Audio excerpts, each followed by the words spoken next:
Dudelei. Ist dein Vater schon da? Nee, Rudel. Hast ihm Essen aufgefüllt? Ich? Wo er doch gleich so brummig zur Tür reinkam. Da muss man erst recht nett und freundlich zu ihm sein, denn ist er das auch. Na, Rudi, heute schmeckt dir die Erbsensuppe wohl, was? Ist mir ja auch nicht wieder angebrannt. Oh, das sind ja wieder mehr Küken als Erbsen in der Suppe. Was? So was? Zu viel Klüten. Sind keine Klüten drin, ist das nicht richtig? Und sind das mal ein paar mehr geworden, ist auch wieder nicht recht. Leben hat man hier in Haus. Wie kommst du bei der Mappe? Hat Frau Schlüter rübergebracht, falls der Mappenonkel kommen sollte. Doch, ist sie schon wieder mal im Kino? Mit ihrer Lütten zum Arzt. Na ja, dann lass nun mal die Mappe sein und fass hier mal ein bisschen mit an, Lissy. Ach Mensch, und das nennt sich nun mein freier Nachmittag. Wenn dein Herr Professor mit seiner Familie nach Saudi-Arabien will, wie du sagst, dann wirst du wohl eine ziemliche Zeit ganz freie Tage haben. Hast du eine Ahnung, Tante? Nach Hausgehilfinnen lecken sich die gnädigen Frauen alle 10 Finger ab. Wenn sie dich wieder los sind, schlagen sie das Kreuz hinter dir. Liz! Ach, der doch nicht so doll, Mann. Das ist doch schon so mürbe. Denkt man ja nicht, ich bin gleich für die erste beste Stelle zu haben. Haushalt mit Kindern kommt überhaupt nicht in Frage.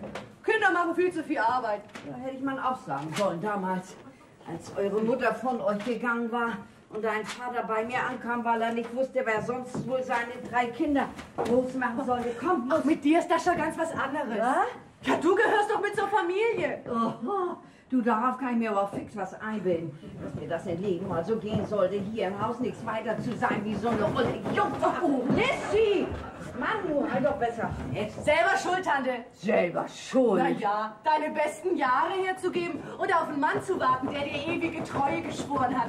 Ewige Treue. Puh. Haben wir uns sogar gegenseitig geschworen. Zum allerletzten Mal noch auf dem Bahnhof, wie der Zug schon anfuhr. Hand in Hand durchs Coupéfenster. Und seit der Zeit hat er all die Jahre nie nicht wieder was von sich hören lassen. Siehst du, Tante? Wie hieß er mal noch gleich, Tante? Ah, was geht dich das denn an, wie er gehießen hat? Roderich Dekendahl hieß er.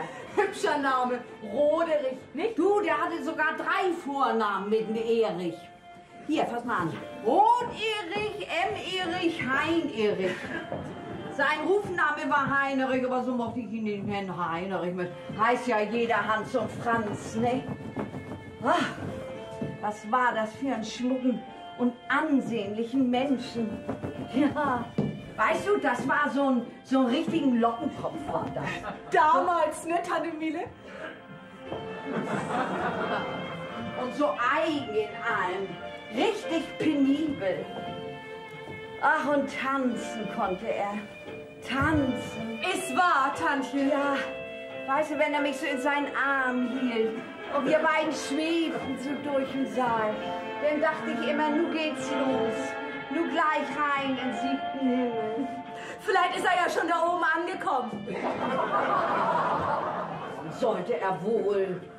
Das sagt mir eine innere Stimme, dass er noch lebt. Der hatte ich längst vergessen. Ja, nun fang du auch noch an.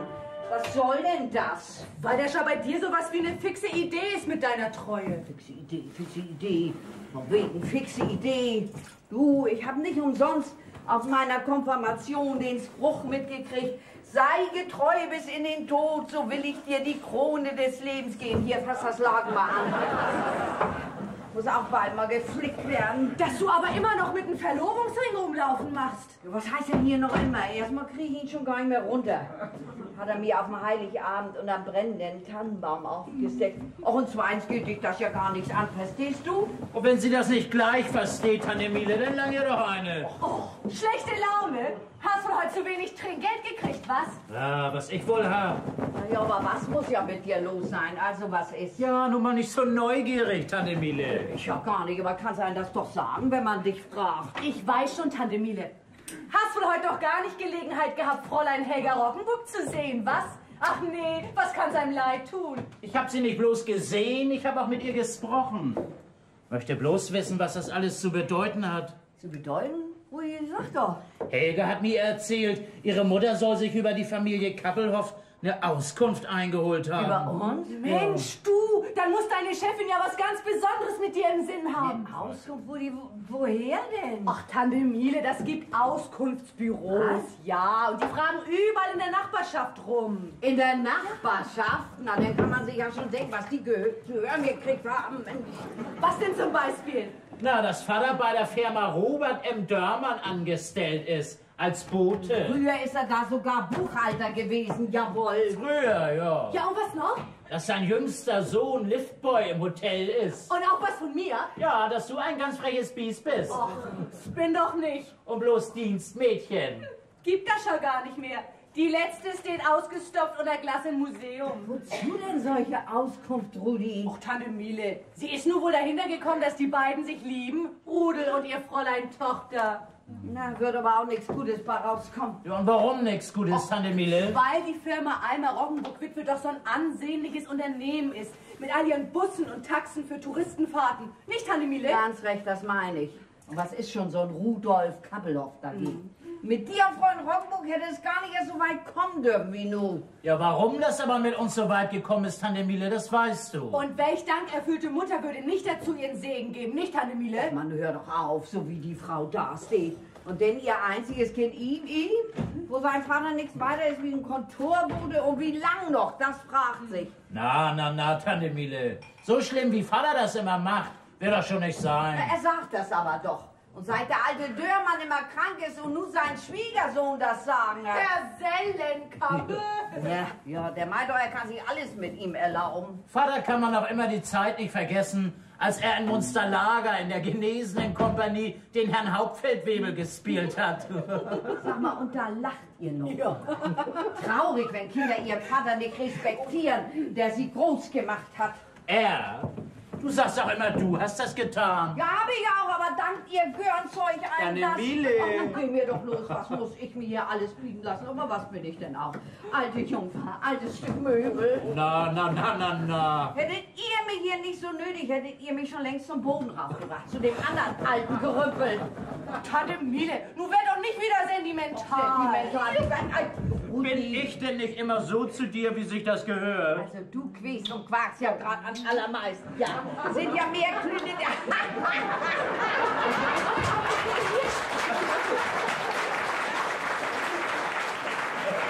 Leg dich ins Bett, dann ist man dich los. Und das bis um 8. Und wer mich eher weckt, der kriegt einen Schuh ins Genick. Schuhe können auch wieder zurückfliegen. Tante Miele, binde doch das Kopftuch ab. Ja, du willst doch nicht heute Nacht auf dem Besen nach dem Blocksberg rein. Im Sommer, was war das eben? Ich hab wohl nicht gehört, was? Und sowas will nun Schwiegersohn von Frau Roggenburg werden. Ach, das steht doch auf dem anderen Blatt, Tante Miele. Ja, wo wären Fräulein Helga Roggenburg jetzt? Hätte er sie beim Vergaserbrand nicht im allerletzten Augenblick aus dem Auto rausgeholt. Ja, ich sag ja auch schon gar nichts mehr. Ich gehe schon. Du, das ist bestimmt der Kohlenhändler mit der Rechnung. Sag mal, hier ist keiner zu Hause. Und du musst zur Heißmangel. Zur Heißmangel? Damit? An meinen freien Nachmittag? Du, das dürfte sich Frau Professor Vierkant aber nicht mit mir erlauben. Nee, bei der kriegst du einen freien Nachmittag ja auch bezahlt, aber doch nicht hier. Oh, schönen guten Tag, bitte kommen Sie doch rein.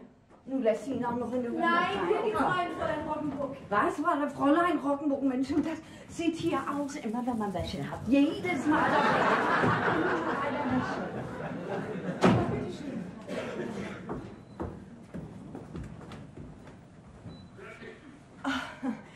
Sie sind Rudolfs Schwester, nicht? Lissy, ja. Ja. Ja, ist Rudolf denn nicht hier? Hat sich hingehauen. Wer ihn vor heute Abend wecken will, Ich muss ihn aber unbedingt sprechen. Ja, denn soll das mal lieber meine Tante Miele machen, nicht? Ja. Tante Miele, kannst du mal ganz schnell kommen? Du hast Besuch. Schon. Guten Tag, Guten Tag. Du, Fräulein Roggenburg muss Rudel sprechen, Ja, dann unbedingt gehen wir sogar. hin, dann sag Ja, mal aber das. du weißt doch, dass er sich... Sag man, wer hier ist, nicht? Und dann nimm bitte den Wäschekorb gleich mit, ne? Soll ich damit zur Heißmangel? Aber gerne doch. Hab ja heute meinen freien Nachmittag, nicht? Und dann mache ich mich ja immer gern beschnitzlich. Setzen Sie sich doch, bitte. Dankeschön, danke. Na, Sie sind ja so aufgeregt. Ist was passiert? Na, ich kann mir nicht nur den Grund denken, nee, auch von wegen die Ursache. Ja, so kann das kommen im Leben, nicht? Das ist aber schon immer so gewesen. Und nicht nur für 2 Königskinder ist das Wasser denn viel zu tief. Mach doch mal was gegen. Na nu, was denn hier los? Brauch doch nicht so dösig, das Fräulein ist ganz unglücklich. Rudolf, ich musste dich sprechen, bevor meine Mutter herkommt. Deine Mutter? Hierher zu uns. Ja. Sie kann jeden Augenblick hier sein. Darf mich hier nicht antreffen. Oh, und auch nicht wissen, dass ich hier gewesen bin. Ja, meine Tante, die sagt schon nichts. Unser einer ist ja kein Auskunftsbüro, nicht? Rudi, wenn das klingelt, dann verschwindet ihr beiden gau in der Küche, nicht? Ja, und du hältst Frau Roggenburg hier so lange in Schnack auf, ja? Bis ihr die Treppe runter seid. Der muss die Tür aber auch ein bisschen zumachen. Ja, mach ich schon. Er knallt sie immer so doll ran. Ja, ist er von seiner Taxi so gewohnt. So, Helgerlein. Und nu komm mal. So, nu setz dich schön. Und nu schütte dein Herzmann mal so richtig aus. Also, was ist denn? Was hast du denn? Ach, Rudi. Rudolf. Ja. Mutter hat ja einen stillen Teilhaber im Geschäft. Und Ein der will Stiller? So einer muss es bei deiner Mutter auch sein. Und der will seine 80.000 Mark aus dem Geschäft ziehen. Na ja. Und dann kommt Mutter doch böse in Druck. Und deswegen 80.000 Mark. Oh, schönes Stück Geld. Und ich soll heute noch nach Hannover zu Onkel Kurt und Tante Olli. Das sind wohlhabende Leute. Ach, und du sollst du bei denen versuchen, 80.000 Mark locker zu machen? Nein, Nein. ich soll nichts. Ich soll meinen Vetter Fridolin heiraten. Wie soll ich das denn verstehen? Och, der wollte mich schon immer haben. Und seine Eltern würden es auch gern sehen. Schon um ihn endlich aus dem Haus zu kriegen. Ach, er ist ja schon 38. Dann ist er ja 16 Jahre älter als du. Oh Gott, ja. Oh, wie schrecklich. Ja, bisher wollte auch Mutter von einer Heirat mit ihm nichts wissen. Sie hat sich immer über ihn lustig gemacht. Er ist nämlich überzeugter Anhänger der Kneippkur. Der Kneippkur? Säuft er? Nein. Hast du denn noch nie etwas vom Pfarrer Kneipp gehört? Naja, Wasser treten und so. Ach so, ja. Soll ich denn als seine Frau morgens eben aus dem warmen Bett mit beiden Beinen bis an die Knie in kaltem Wasser rumtrampeln? So einer ist das also. Da geht's seiner Mutter also bloß ums Geld. Genau. Ja, aber was will sie denn nun aber hier bei uns? Wir beide sollen uns nicht mehr sehen. Sie will nicht los sein. Aha. Aber auf eine anständige Art. Ach, anständige Art. Damit es nachher nicht heißt, sie hätte es dir mit Undank belohnt, weil du mich doch gerettet hast. Ach, gerettet, wie sich das anhört. Und schon darum sind wir beide doch füreinander bestimmt. Nicht wahr? Das meine ich auch. Also, soll deine Mutter herkommen? So klingelt bloß, Mutter. Komm, Helga, hier links. Ich bring dich schnell weg. Ich kriege doch nicht an. Ja, komm jetzt besser durch die Küche. Komm schnell. Tante Miele, binde doch deine Schürze ab. Wie sieht denn das aus? Ich doch gleich aussehen, wie ich will. Kümmert sich kein Mensch drum. Ja! Rudi! Rudi! Ja, was ist denn noch? Halt doch mal still, da ist ein Knoten drin. So. Lass doch los. Komm ich schon! Ach, du Flaps, bist das bloß. Sag mal, warum klingelst du denn 3-mal? Kannst du nicht warten, bis man kommt? Och, Tante Miele, ich dachte, du schläfst. Und schlafen, wer soll denn hier die Arbeit machen? Na nu, da klappt da eben unsere Tür. Ja, lass mal klappen, das war nur dein Bruder.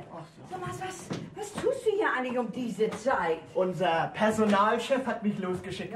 Ja, hab so einen großen Blumenstrauß besorgt und hab ihn bei seiner ersten Frau abgegeben. Aha. Die hat heute Geburtstag. So. Ach ja, Tante Miele. Und weil ich ihr auch gratuliert habe, hat sie mir ein blankes 5-Mark-Stück geschenkt. Hier, Tante Miele. Nein, Jung, das bin ich. komm, nimm das. Tante nein, Miele, ja, bitte. wenn du meinst. Ja.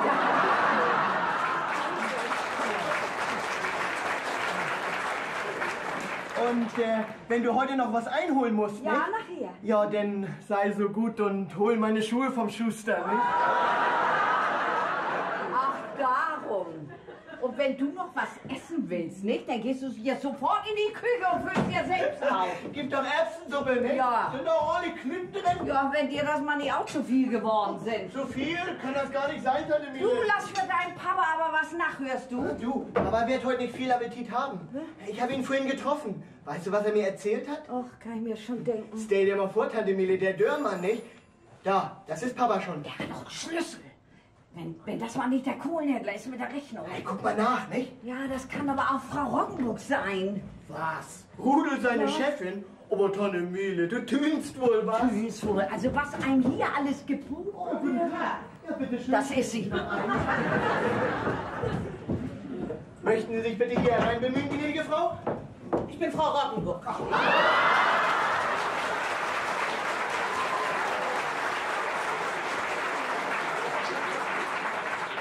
Ja, die verehrte Chefin meines Bruders. Trifft zu, ja, ja. Darf ich, gnädige Frau, bitten, Platz zu nehmen? Dankeschön.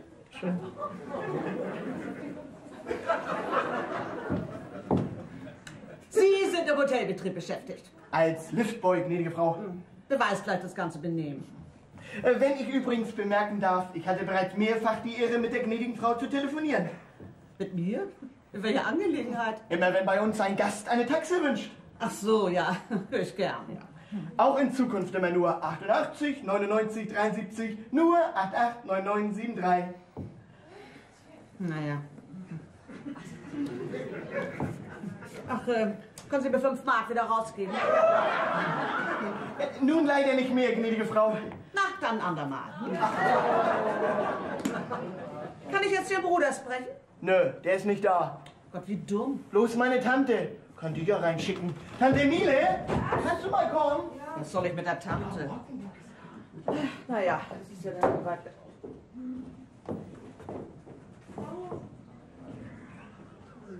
Das ist ja sonderbar. Das hast du von mir das 5-Mark-Stück in die Hand zu drücken, was ich gar nicht haben wollte. Ach, guten Tag, Frau Roggenburg. Tag. Sind also doch gekommen. Doch gekommen? Wie soll ich das verstehen? Ja, mir fiel vorhin eine Gabel aus der Hand. Und dann sagt man ja immer, es kommt noch eine Dame, nicht? Oh. Ach, und die soll ausgerechnet ich sein? Ja, das sagte mir meine innere Stimme. Oh. Ach, dann sagen Sie mir doch mal, liebe Frau. Oh, entschuldigen Sie bitte, aber wenn Ihnen das nichts ausmacht, dann Fräulein, bitte. Ach so, ja. Na, also Fräulein Kappelhoff. Dieses Taschentuch hier, das gehört meiner Tochter. Ja. Ja, ist ja möglich, ne? Wie kommt das hierher? Ach, das war... ja, also eigentlich dürfte ich das ja nicht sagen. Möchte aber sehr darum gebeten haben. Ja, ich glaube, das hat mein Neffe Rudolf damals, glaube ich, gefunden. Wissen Sie, als das passiert war mit Ihrem Vergaserbrand. Ein Vergaserbrand? Ja, seitdem ist das nur sein Talisman. Talisman? Oh. Ja, das soll ihn natürlich auch im Interesse Ihrer Firma vor Verkehrsunfällen schützen. Das trägt er immer auf der nackten Brust. Lächerlich. Er ist also nicht da? Was ist denn sowas Eiliges, wenn ich fragen darf? Naja, eine gute Nachricht kann man nicht schnell genug überbringen, nicht? Eine gute Nachricht, sagen Sie. Eine gute? Ja. Also wenn ich ganz ehrlich sein soll, das hätte ich ja nun nicht erwartet. Es ist doch ganz selbstverständlich, dass ich mich ihm gegenüber verpflichtet fühle. Ne? Ja, nicht wäre ja zu schön. Ich habe ganz was Besonderes mit ihm vor. Er braucht künftig keine Taxe mehr zu fahren. Ach nee, der soll gar nicht mehr Taxe fahren. Ich will sein Bestes. Ja, ich meine, ich bin ja nicht neugierig, aber wenn Sie mir vielleicht schon mal sagen Nein, können... das möchte ich schon, damit es nicht falsch verstanden wird, ihm lieber selber sagen. Der ist ne? ja erst recht schade, dass er nun nicht da ist, ne? Ich werde heute Abend noch mal vorbeikommen. Richten Sie das bitte aus, ja? Dass Sie hier noch mal längs kommen. Und mehr soll ich ihm nicht sagen.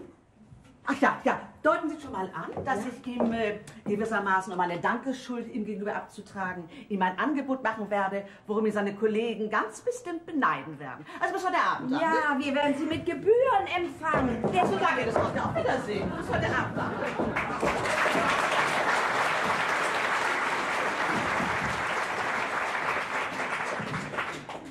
Tante Miele, ich habe von all dem nicht ein Wort kapiert. Wieso hast du denn zugehört? Ich denke, du sitzt am Tisch und isst. Essen kann unser einer auch mit einem Ohr an der Tür. Ich bin selbst nicht dahinter gekommen, was sie mit deinem Bruder in Sinn hat. Oh, dein Vater kommt über die Straße. Ich denke, Rudel hat mit ihrer Tochter was im Sinn. Junge, geh mir doch los. Wie kann er sich nur sowas einbilden? Leute wie diese Frau Roggenburg, die gucken doch auf Geld. Na, wenn die nicht schon genug hat.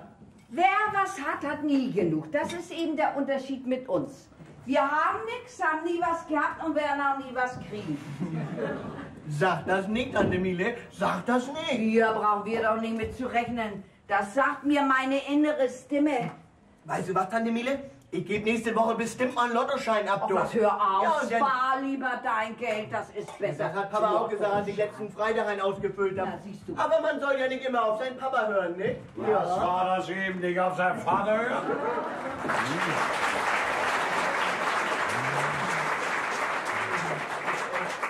Hab ich ja dich gar nicht mit gemeint, Papa. Nee, den Vater von meinem Freund Paul, nicht? So, da konnte ich mir gleich denken. Na, Julius, dann komm mal gleich in die Küche zum Essen, ne? Essen? Nicht einen Happen krieg ich runter. Oh, schade, dass ich mir den nicht mehr aufgefüllt habe. Mann, Papa, du, und ich hab so viel nachgelassen. Auch Klüten? Nee, die Glüten habe ich alle Oh, aufgegessen. du verfressener Junge. Tante Miele, ich hab heute Abend frei. Tschüss. Tschüss. Tschüss, Vater. Tschüss, mein Junge. Na, Julius. Und du machst nichts essen. Nee, im Augenblick nicht. Ach, Miele, komm mal her. Hier schenke ich dir. Ja. Hab Glück gehabt. Oh, 50 Pfennigstück, hast das gefunden? Ach Gott. Na, du hast heute ja wieder schön Ärger gehabt haben. Ah, Miele. Das wird ja mal schlimmer, was sich dieser Sellenkamp mit mir erlaubt. Lässt sich doch nicht ändern, Julius. Naja, schön ist das nicht, wenn man nur so wie du behandelt wirst, aber guck mal. Aber eines Tages ist mir das zu viel, du, denn platzt mir die Geduld, dann hau ich mit der Faust auf den Tisch. Ja, und dann, Julius, und dann, was willst du denn Ach, anfangen? irgendwas, Miele, irgendwas, bloß um endlich sein eigener Herr sein zu können. Solche Ideen kannst du haben, wenn du Geld hast. Nee, Schwester, das reicht schon, wenn die Leute mal meinen, du hast Geld. Kredit ist alles heutzutage. Das ist bestimmt der Kronhändler mit der Rechnung, Julius. Mach nicht auf, wir haben das Geld doch noch nicht zusammen. Das sagt ja wohl mal wieder deine innere Stimme, wa? Ach, der ewige Krampf hier. Also wenn Fluchen keine Sünde wäre, würde ich sagen, verdammte Armut. Guten Tag, Herr Kappelhoff. Nu, Pommerenke. Das ist aber eine Überraschung. Ja, hängen Sie Ihren Mantel doch mal auf und dann Wer ist das rein in die denn? gute Stube. Vielen Dank. Vielen Dank, Herr Kappelhoff. Vielen Dank. Oh.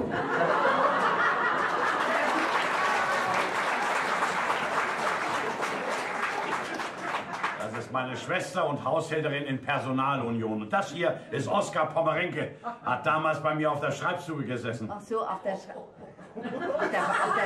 Oh, damals im Krieg. Ja, im Munsterlager. In der genesenen Kompanie. Ja, dass ich heute überhaupt noch am Leben bin, das habe ich einzig und allein Hauptfeldwebel Kappelhoff zu verdanken. Ihr? Wieso denn mir? Ja, als Sie im Herbst 43 mal wieder einen Transport zusammenstellten. Ja, nach Russland sollte ja und? Ja, da war doch ein Mann zu viel. Und da haben Sie mich dann mit einem krummen Finger wieder aus der Reihe rausgewinkt, haben mit dem Daumen nach hinten über die Schulter gezeigt und haben gesagt, Pommerenke, auf Schreibstube, Marsch, Marsch.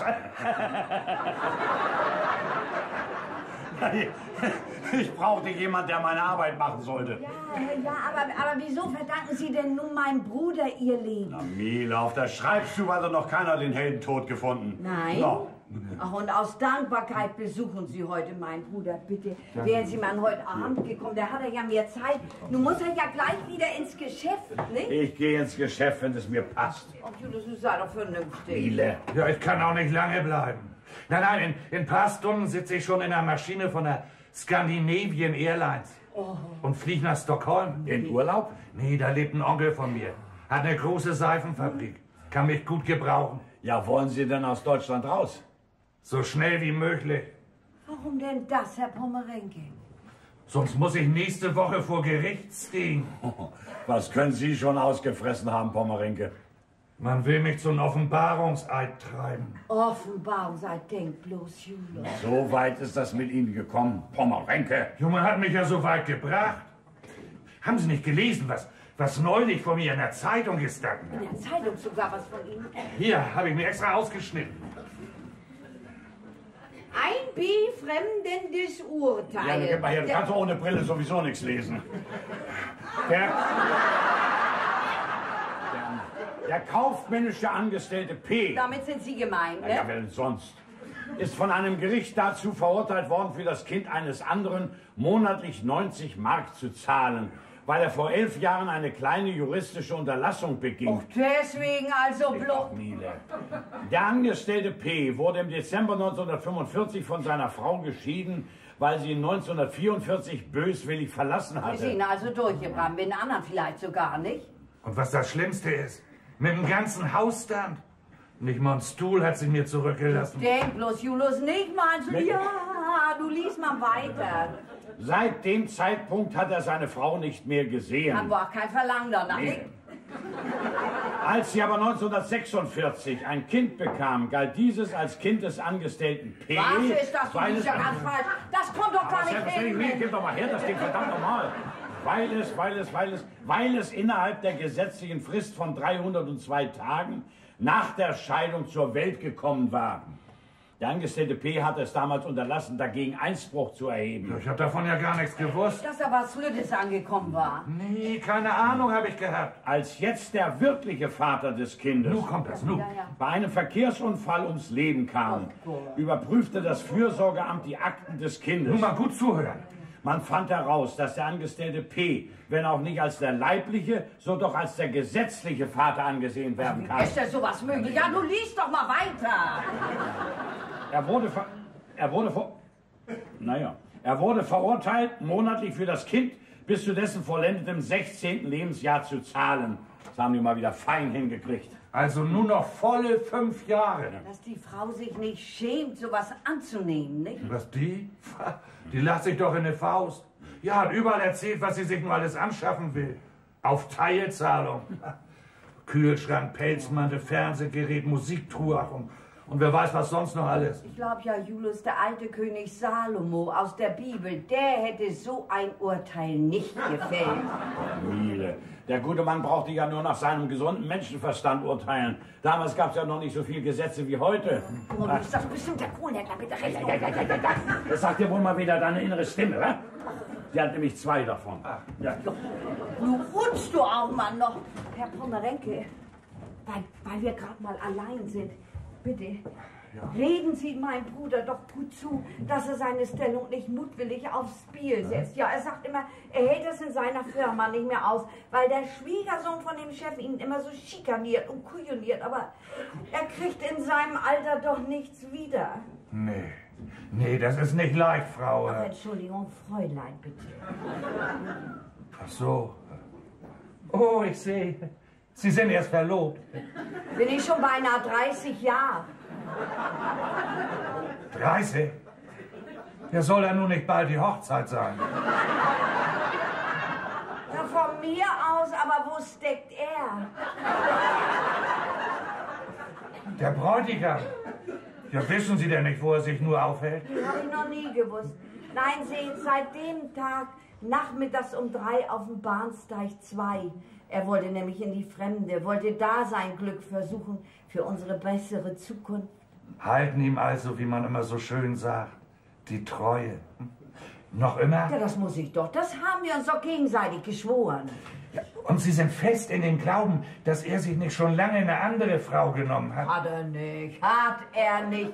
Das sagt mir meine innere Stimme. Ah, deine innere Stimme, die hat dir mal wieder was vorgelogen. Das war unsere Nachbarin, du möchtest mal auf ihr Kind aufpassen. Ja, sie ist damit beim Doktor gewesen. Und die Mappe mit Die rüberbringen. Mappe, jawohl.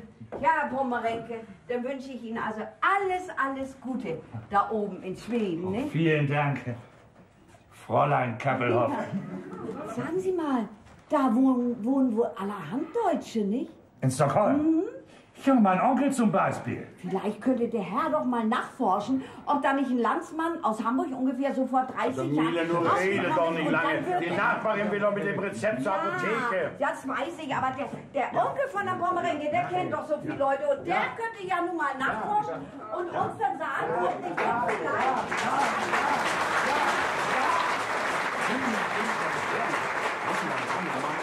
Eure Sammeltriner. Gar nicht nach hinhören, sie leitet eine fixe Idee. Ach ja.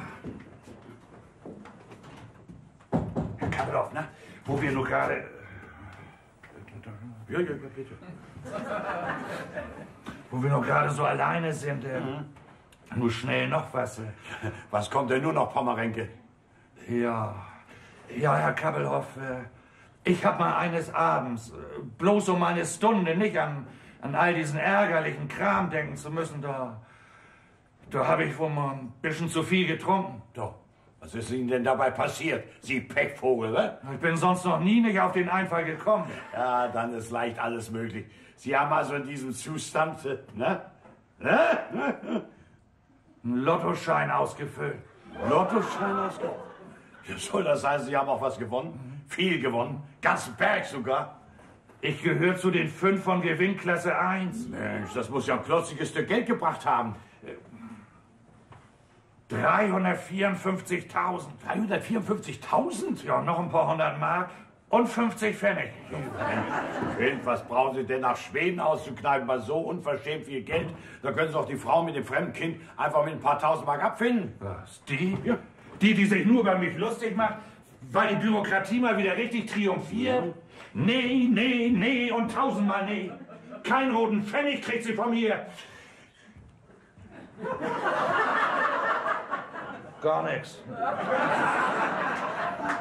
Ich hau ab. Ich habe eine runde Summe. 350.000 Mark auf die Sparkasse gebracht. Auf ein Sparkonto für 5 Jahre. Können also erst nach 5 Jahren da wieder ran. Eher darf ich doch sowieso nicht zurück. Wieso? Ja, denn ist der Junge doch über 16. Darum? Also konnte ich mir ja eigentlich gleich denken. Ja, weil ich nur aber den Glauben verloren habe, nach so einem Urteil, dass es in Deutschland überhaupt noch eine Gerechtigkeit gibt. Dafür umso mehr Gesetze. Ja, und weil ich vermuten kann, dass man überall nachforscht, ob nicht doch ein Oskar Pommerenke irgendwo ein Konto aufweisen kann. Ja, das ist alles möglich. Sehen Sie? Und deshalb steht vorne in dem Buch auch nicht mein Name drin. Nicht Pommerenke? Da steht der Name von einem Mann, auf den ich mich felsenfest verlassen kann. Nein, Pommerenke. Heutzutage kann man sich auf keinen Menschen verlassen. Auf keinen. Gucken Sie doch erstmal nach, wessen Name da drin steht. Bitte. Ja. Was ist das? Julius Kappelhoff? Auf meinen Namen? Sogar meine Geburtsdaten stehen dabei. Die weiß ich ja noch von der Schreibstube her, ne? Mir wollen Sie das Buch anvertrauen? Ja, wem sonst wohl? So kann ich auch nichts mit anfangen. Gesperrt bis zum 1. Oktober 1961. Ja, aber jedes Jahr, am 31. Dezember, weisen Sie das Buch auf der Sparkasse vor, Um die Zinsen eintragen zu lassen. Nee, bloß die Hälfte von den jährlichen Zinsen. Über die andere Hälfte, da sollen Sie frei drüber verfügen. Oh, Pommerenke, sind Sie denn nicht klug? Menschenskind, wissen Sie nicht, wo hoch die jährlichen Zinsen sind? Bei 6%. 21.000 per anno. Na ja, und davon soll ich die Hälfte einstecken, womöglich 5 Jahre lang. Bloß weil ich Ihnen gefallen tue, das Buch zu verwahren. Wie kommen Sie bloß auf so einen verrückten Einfall? Ich habe dabei an den krummen Finger gedacht. Und an den Daumen, der da hinten gezeigt hat, von wegen Pommerenke, auf Schreibstube, Marsch. Wenn auch, aber dieses Angebot kann ich unmöglich akzeptieren. Ja. Ja, aber wovon wollen Sie denn leben? Ich meine, wenn Sie das doch in Ihrer Firma nicht mehr aushalten. Naja, das ist auch wahr. Ja, nun brauche ich mir ja nichts mehr gefallen zu lassen. Kann ich ja dem alten Dörmann, seinen Schwiegersohn, den ganzen Kram so einfach vor die Füße schmeißen. Ja, na also. Ja, mein lieber Pommerenke, nun habe ich endlich Aussicht, mir eine eigene Existenz aufzubauen. Also, irgendwas fange ich an. Irgendwas! Und wenn das eine Knackwurstbude ist! Ach, Herr Kappelhoff, bloß das eine, das müssen Sie mir hoch und heilig versprechen. Sie dürfen keinem Menschen was davon verraten. Ja, auch nicht Ihrer Schwester und auch nicht Ihren Kindern. Kein Wort, und wenn man mich in den kochenden Wurstkessel steckt. Ja. Ich habe also Ihr Wort? Das haben Sie, Pommerenke. Ja. Oh, ich muss nur wohl los, ne? Um nach Schweden zu fliegen, ja, weiß man denn überhaupt, dass Sie kommen? Ach, ich sollte ja lang schon mal hinkommen zu meinem Onkel Heinrich. Ne? Onkel Heinrich. Ja, dann sollen meine besten Müsche mitfliegen, mein lieber Pommerenke. Sie wissen ja gar nicht, was Sie mir mit Ihrer Gutmütigkeit für... Na, Herr Kappelhoff, Sie werden doch nur nicht weich. Können Sie sich wohl nicht vorstellen, was? Bei einem Mann wie mir, vor dem die ganze Kompanie mal gezittert hat. Wir muss denn aber immer mit aller Gewalt das Lachen verkneifen müssen.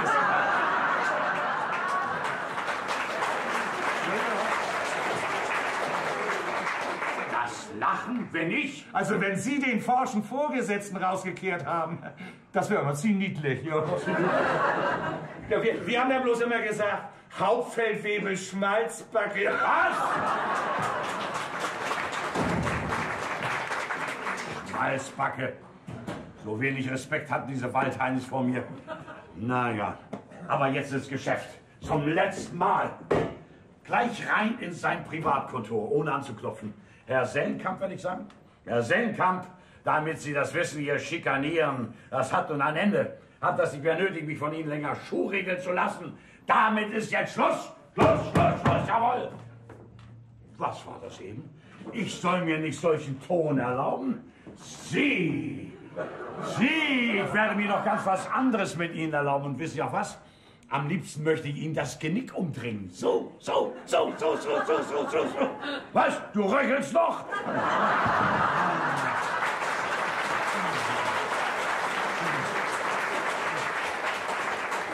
Das hat gut getan. So, ach ja, das Buch. Wohin damit so schnell? Wohin? Die Kommode, klar, die Kommode, das ist doch richtig. Ja, so. Was machst du denn da? Hä? Du sag mal, gibt es noch einen Schlüssel zu der Kommode? Noch eine? Warum denn? Geht dich nichts an. Geht keinem was an. Ja, aber... So, und nun ins Geschäft. Will bloß mal im Herrn Sellenkamp das Genick umdrehen. Julius, Genick umdrehen, wie kannst du bloß... Eben war schon die Generalprobe. Ja, aber... Na, was erlaubst du dir mit deinem Papa? Oh, was heißt hier Papa? Für mich bist du ein Verkehrshindernis. Ja. Was hast du getan, Emile? Lizzie, denk mal, wie ich hier eben in die Tür reingekommen bin, da hat dein Vater da in die zweite Schublade was reingelegt. Und hat sie abgeschlossen. Abgeschlossen? Ja, und kein geht das was an, hat er gesagt. Ach, das ist wohl schon ein Geburtstagsgeschenk für mich. Nee, das glaube ich nicht. Das war so ein dünnes, schmales Heft oder sowas. Und den Schlüssel hat er im Portemonnaie gesteckt. Du, wenn die obere Schublade nicht verschlossen ist, Ja. ne?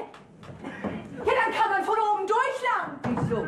Nein, Lizzie, hör auf, Mensch, wenn der nochmal zurückkommt, wenn er uns... Die Schmiere, Tante, schnell, mach! Ja, ich bin ja nicht neugierig, aber was... Das hier, meinst du das? Ja. Sparbuch. Was? Papa hat was auf der Kasse. Denn doch höchstens ein paar Groschen, wovon du nicht mal den Kohlhändler bezahlen kannst. 350. 350 Mark, du hast ja einen Klapp. 350.000 sind das ja. Ja, 300 Bilder. Lizzie,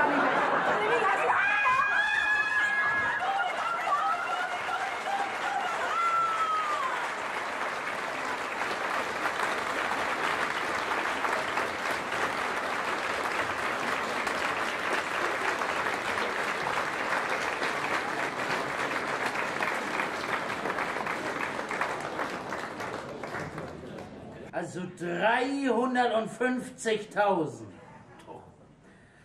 Wer soll sowas glauben? Tja. Am besten ist, wir ziehen die oberste Schublade einfach nochmal wieder raus. Das tust du nicht, Mensch, wir hatten so große Mühe, sie wieder reinzukriegen. Das Aas klemmt ja so. Was denn, wenn euer Vater da überzukommt? Wo der wohl nun steckt? Tante Miele, er wollte heute bei Dörmann Schluss machen, hat er gesagt. Wenn das dabei mal nicht zum großen Krach gekommen ist, er wollte dem Sellenkamp ja sogar das Genick umdrehen. Ja, mit dem Mund. Mit dem Mund, ne? Also ich frage mich immer wieder, wie kann man auf einmal zu so viel Geld kommen? Ja, das frage ich mich auch. Höchstens durch eine hohe Quote im Lottoblock. Oh, ich Rindvieh, ich Kamel, ich Rhinoceros, dass ich da nicht gleich dran gedacht habe. Tante Miele, habe ich dir nicht heute Mittag erzählt, ich hatte auf so einen Lottoschein schon in 2 Spalten die 6 Kreuze gemacht? Ja, gesagt hast du ja sowas. Ja. Bloß meinen Namen hatte ich noch nicht eingesetzt. Ja, und Papa kam da über zu und hat gesagt, ich soll mein Geld mal lieber sparen. Und du meinst, Papa hat den Tippzettel abgegeben? Ja klar, wo soll der denn sonst abgeblieben sein? Hier hatte ich ihn hingelegt, hier auf die Kommode. Oder hast du ihn vielleicht weggeschmissen? Nee, kein wenig auf Besinnen. Dann hat Papa ihn auf seinen Namen abgegeben.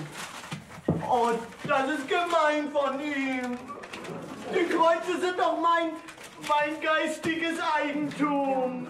Ach Mensch, die Hauptsache ist doch, wir müssen rauskriegen, wie hoch das letzte Mal die Gewinnquoten überhaupt gewesen sind. Ja. Tante Miele, die alten Zeitungsstapel sind doch in der Speisekammer auf, Ja, nicht? und neben den Scheuereimer. Du, die von Dienstag muss das sein. Aber wenn die man nicht schon mit zum Grünöger genommen hat. Och, Tante Miele, man nimmt doch immer von unten weg. Du, dann lauf doch mal schnell zu Frau Schlüter rüber. Die muss sie ja alle aufbewahren, bis ihr Mann von See kommt. Ja, Ne? bei Frau Schlüter herrscht eine andere Ordnung als bei dir. Ne? Eine andere Ordnung als bei mir. Also, Hör doch einfach nicht hin, Tante nicht Miele. dahin, hör mal, sowas gehört sich doch nicht von deiner Schwester. Hier, ich hab sie, die von Dienstag. Oh, gib mal her. Steht immer in der zweiten Beilage, du. Hier, in dieser. Nanu, das ist ein Stück von dieser Seite rausgerissen. Du, das hat Papa gemacht, nur damit wir nichts merken. Ich hab was. Gib mal her. Hier unten. Da, lass doch mal. Ja. Hohe Quoten im Lottoblock. Ja, du schlaf nicht ein dabei. Mit Ja. Bei der 16. Ausbildung im deutschen Lottoblock wurden folgende Gewinne gezogen. Gewinnklasse 1, 5 Zahlen und Zusatzzahl. 5 Gewinne zu je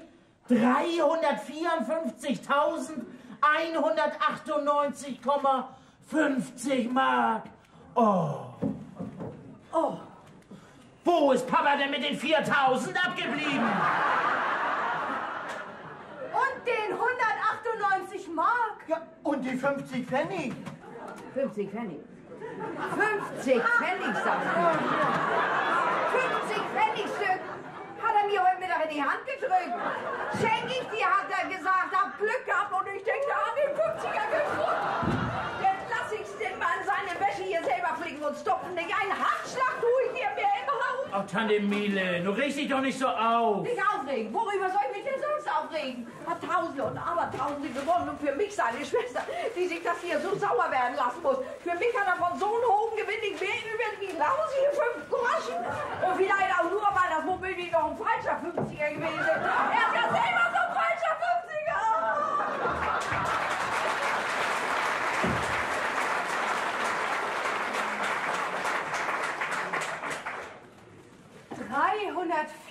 354.000.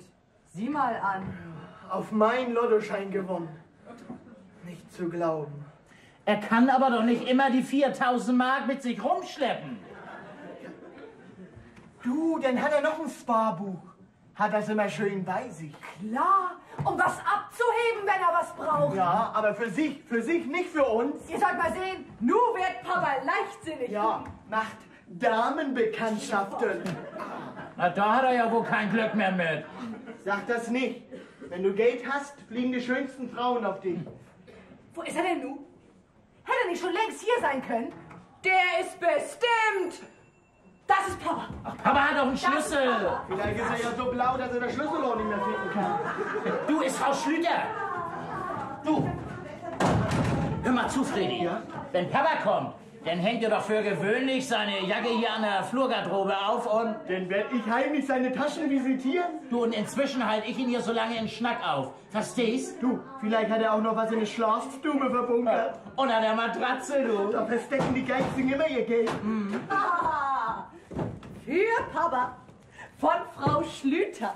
Schnaps? Ja. Wegen was denn? Naja, als sie mir die Beilage raussuchte, habe ich ihr gesagt, dass Papa... Im Lotto eine Menge Geld gewonnen hat? Sag mal, bist du Ja, eigentlich ist doch nicht noch zu- gelogen. Oh. Frau Schlüter hat es auch gleich unten bei Sötje erzählt.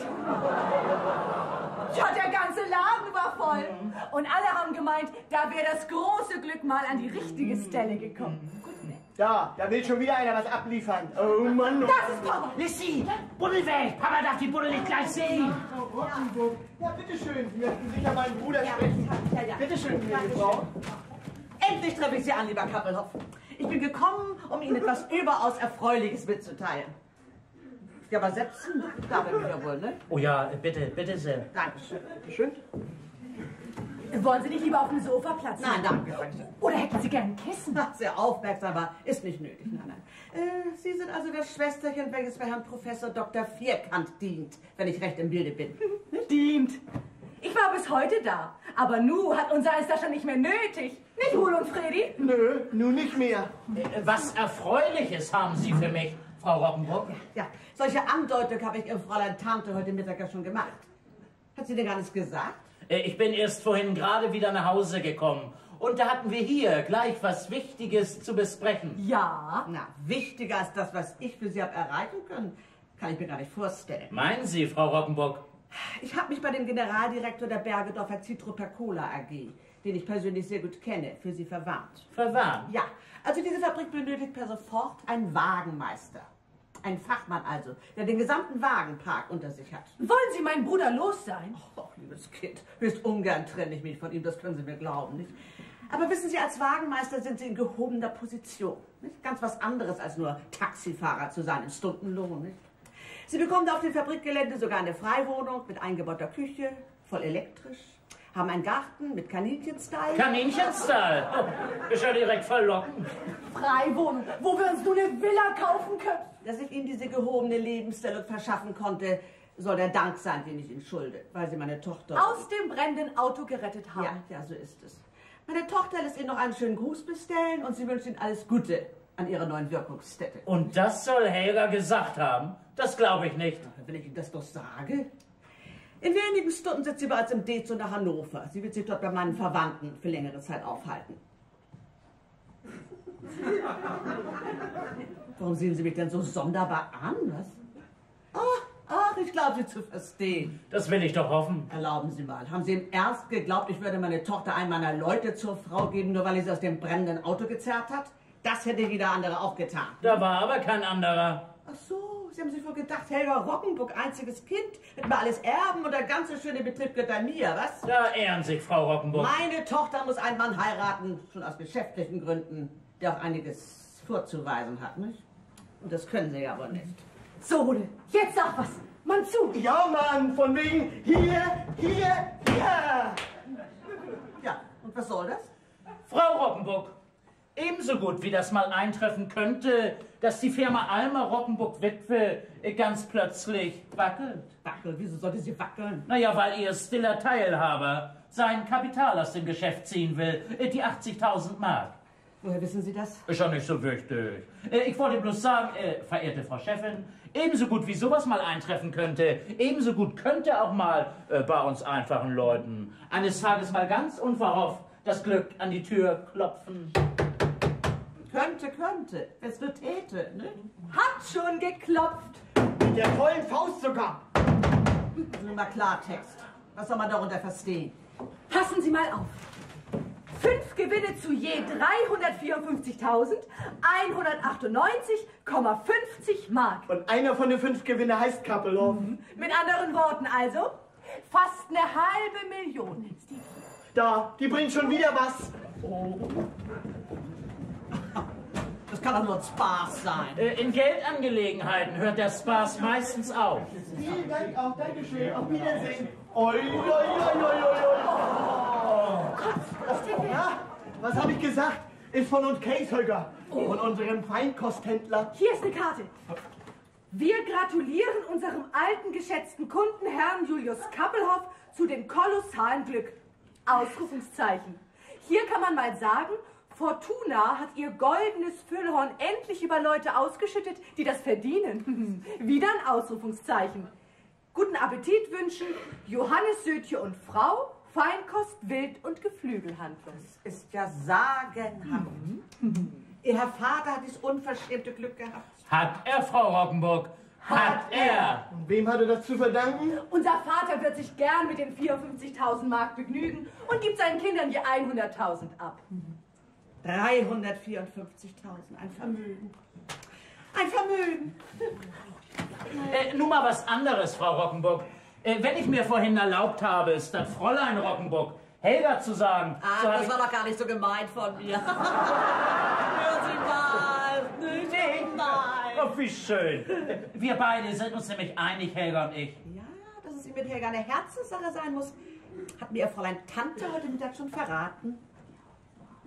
Würden Sie sonst wohl Helgas Taschentüchlein auf dem Herzen tragen? Als Talisman? Damit Sie keinen Verkehrsunfall erleiden? So viel Gemüt hätte ich Ihnen gar nicht zugetraut, Rudi.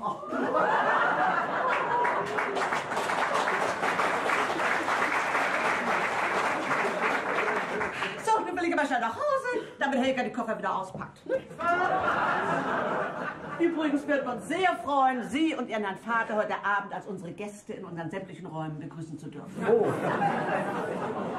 Gerne, Frau Rockenburg. Sehr gerne. Ich habe vorher bloß noch was mit unserem Vater zu regeln. Das kann ich doch verstehen. Empfehlen Sie bitte Ihren Vater, ja? Gnädige Frau. Ach so. Na, das haben Sie jetzt ja gar nicht mehr nötig, nicht? Also, bitteschön.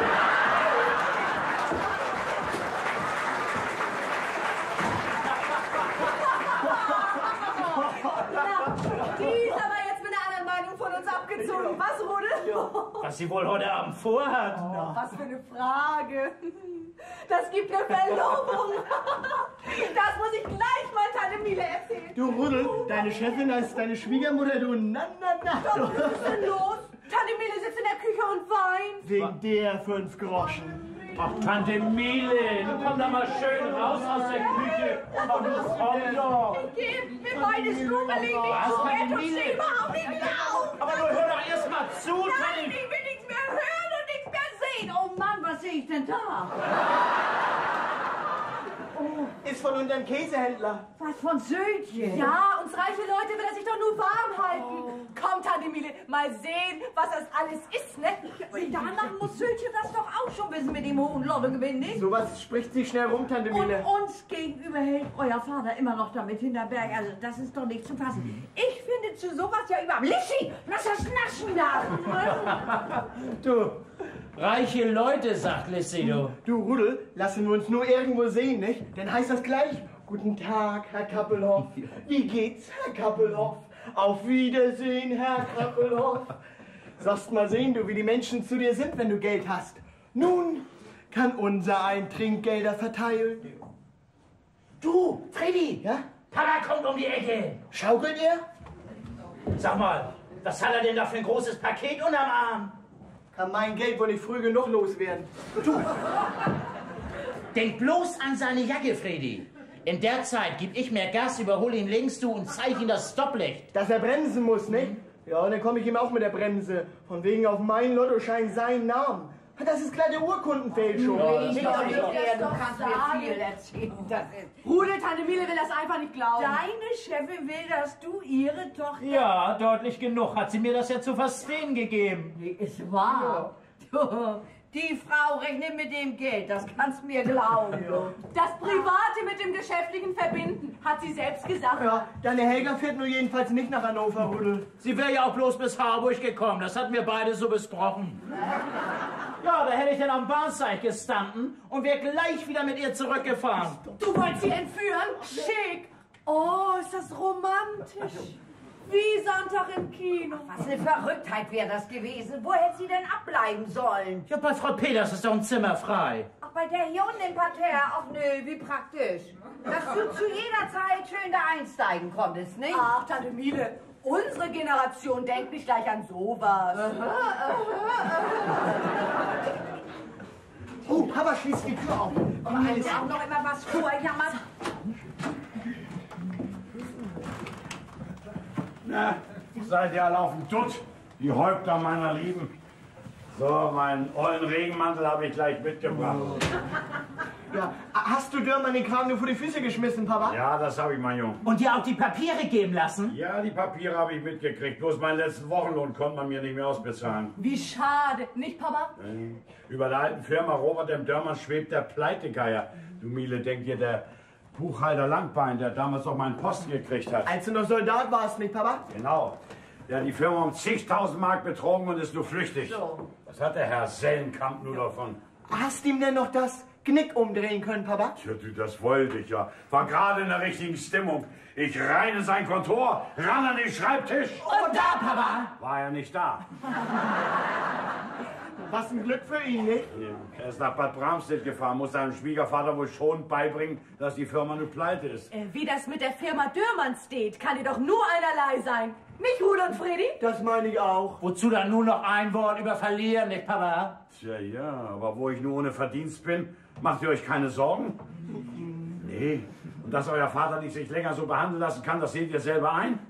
Oh, Rudi, Fredi, Lissi, komm her! Ran an die teure Vaterbrust! Na, wo seid ihr denn?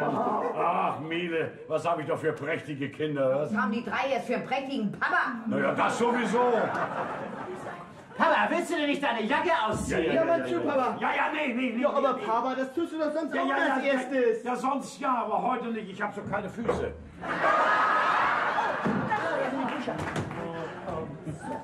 Ach, was ist das doch für ein wunderbares Gefühl, wenn ein Vater und seine Kinder sich so großartig verstehen. Wenn im Haus alles in Ruhe und Frieden lebt, einträchtig beieinander, in der schönsten Harmonie. Die Miele. Hey, Miele, was ist denn mit dir los heute? Soll mit mir los sein, nix. Tante Miele kann da noch nicht so schnell über weg. Komm, Papa. Nee, das soll ich wohl nicht. Worüber denn nicht? Ja, Papa, guck mal her. Ja, Papa, du musst wissen, ne? Eben, ehe du gekommen bist. Du, da war meine Chefin hier. Frau Roggenburg? Ja, zum zweiten Mal heute schon. Du, und weißt auch warum, Papa? Na? Weil du bald eine Schwiegertochter haben sollst. Ist das wahr, Rude? Du und ihre Tochter, ihr beiden?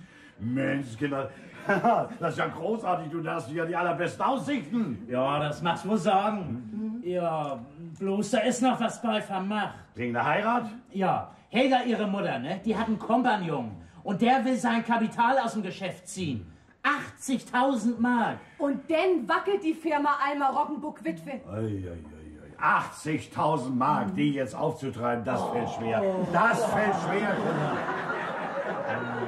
Ja, aber doch nicht jeden. Wenn er nur will. Das meine ich auch.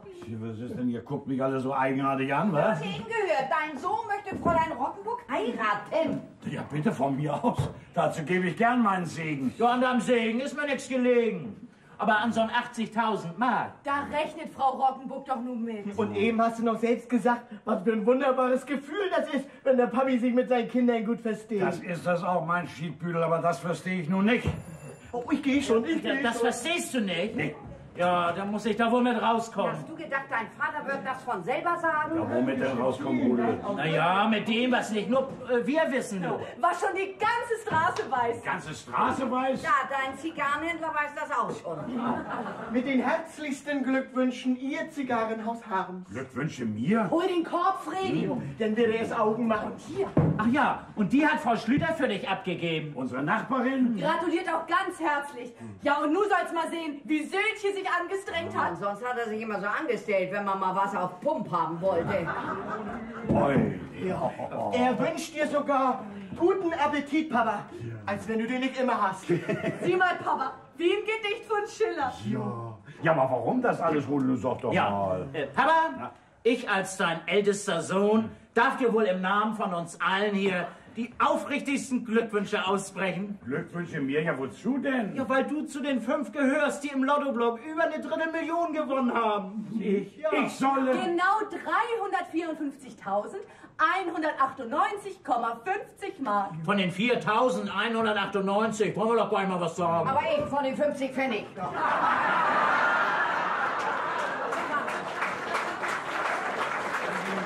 Du schämst dich ja wohl überhaupt nicht, dass du mir, deiner Schwester, die sich das hier so sauer werden lassen muss, heute Mittag von so einem hohen Gewinn ganze lausige 5 Groschen in die Hand drücken mochtest. Ja, die ich auf der Straße gefunden habe, meinst du? Die gefunden, du hast doch selber gesagt, du hast Glück gehabt. Kinder, nun seid doch mal vernünftig. Ich hab doch nicht getippt. Verdammt, Jumek. Nee, aber abgegeben hast du den Schein auf deinen Namen, auf den ich die richtigen Zahlen angekreuzt hatte. Das soll ich getan haben, Junge, du träumst ja wohl. Aber nun tu doch bloß nicht noch so. Papa, wir freuen uns doch mit dir. Unsinn, hier gibt es nichts zu freuen. Nicht? Na ja, dann will ich deine Schwester dir das mal sagen. Da in der zweiten Schublade, da liegt ein Sparkassenbuch, jawohl, und ist auf deinen Namen ausgestellt. So. Aha. Aha. Aha! Das ist also doch noch ein Schlüssel zu der Kommode, ne? Da konnte ich mir ja eigentlich gleich denken. Ja, Papa, warum hast du denn uns, deinen Kindern, da nicht ein Wort von gesagt? Warum? Das habe ich so für richtig gehalten. Ich habe das Geld gleich auf die Sparkasse gebracht. Auf ein Konto, einen Moment. Auf eine Sparkasse gehört das ja auch hin, ne? Konntest das ja nicht ins Strumpf stecken, nicht, Tanmile? Hey, wo sollen wir wohl all die Strümpfe herkriegen, ne? Oh, nun guck mal her. Ja, gib mal her, Papa. Zeig mal. Was ist das? Gesperrt bis 1. Oktober 1961. Bis 61? Hast du das sperren lassen? Dich sollte man einsperren. Also erst nach 5 Jahren. Und früher kann man da nur nicht ran. Früher nicht. Junge, wie ist nur sowas bloß möglich? Das hat mir doch dieser pomadige Kassenbeamte, der hat mir doch den Vorschlag gemacht. Na, deinen klaren Verstand hast du denn aber nicht bei dir gehabt. Oh, Rudel, wenn Frau Rottenbuck nun nicht die 80.000 Mark... Lass mich bloß in Ruhe, sag ich dir, du. Mann, oh Mann, oh Mann, oh Mann. Als wenn ich was dafür kann. Nicht, Fredi? Mir langt das. Ich geh ins Kino. Hätte ich Rindvieh doch bloß selber meinen Lottoschein abgegeben.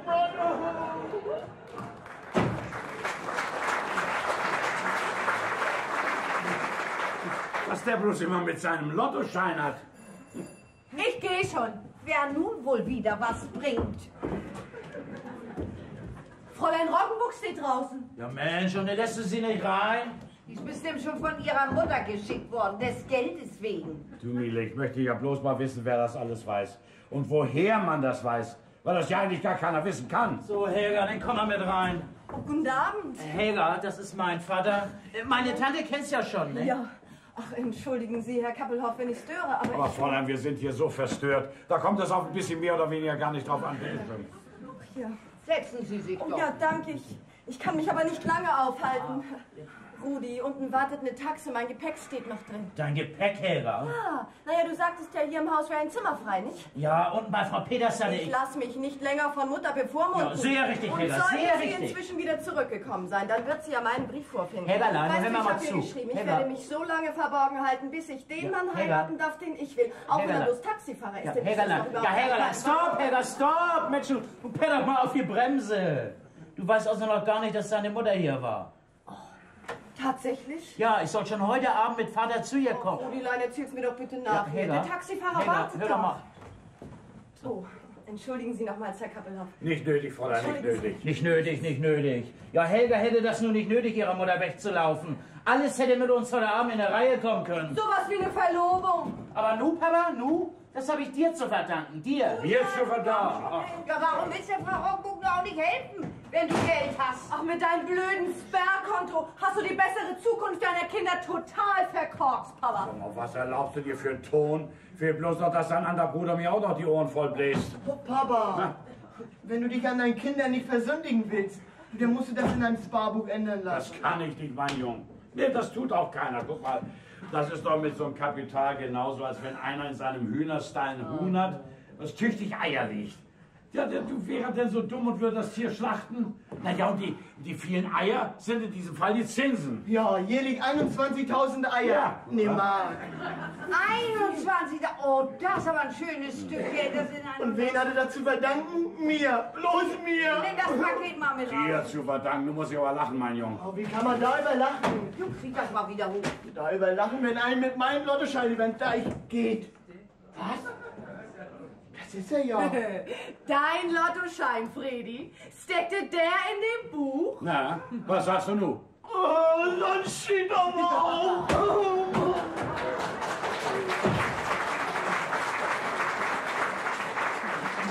Er läuft da raus, ohne sich bei seinem Vater zu entschuldigen. Dann hast du doch so einen Zettel ausgefüllt, Julius. Ob ich das habe oder nicht habe, das geht keinem was an. Meine Seite kann ich auch mal fragen. Ja, Ne? dann frag doch deine innere Stimme. Stimmt, Tante Miele. Vielleicht kann die dir sagen, was Papa mit dem restlichen Geld vom Lottogewinn alles anstellen will. Ja, 50 Pfennig davon hat er ja schon seiner Schwester geschenkt. Das hört mir endlich auf mit den 5 Groschen. Nee, die schmier ich dir nun jeden Tag aufs Butterbrot. Und wenn ich auf meinem Totenbett kein Wort mehr rauskriege, da halte ich dir noch die 5 Finger hin. Papa, du, was ist denn jetzt mit den 4.198 Mark? Die habe ich doch nicht, mein Dirn, die hab ich doch nicht. Die hast du nicht. Nee. Du sag mal, du wirst doch wohl nicht diesen Dings da, diesen Pomerenke damit geholfen haben? Was, ich ihm geholfen? Ich ihm? Hast du eine Ahnung? Pomerenken? Ja, wer ist das Ach, denn? den kennt dein Vater noch aus dem Krieg und der muss heute nach Oh, mal wieder was annehmen! Du nimmst mir nichts mehr an, hörst du? Du sagst, das wäre alles nicht wahr mit dem hohen Lottogewinn. Julius, du verführst dein Kind doch nicht zum Lügen. Ist vielleicht ein Fernsehapparat. Ja, und der gehört doch jetzt zu unserem höheren Lebensstandard dazu, nicht? Oh Mann, Miele. Miele, ein für alle Mal, lass mir gefälligst diesen Pommerenke aus dem Stiel. Schön, dann lass ich ihn. Da fliegt doch nur schon über der Ostsee. Papa! Ja. Herr Pommerenke! Oh, Renke? Afrika, ja Gott. Wo kommen Sie denn her? Also gerade eben sagt mein Bruder noch, Herr Pommerenke fliegt schon über der Ostsee. Ja, ich wollte, das wäre so. Ja, ist da was dazwischen gekommen, Pommerenke? Du setz dich doch bloß erstmal. Oh, bitte, Herr Pommerenke.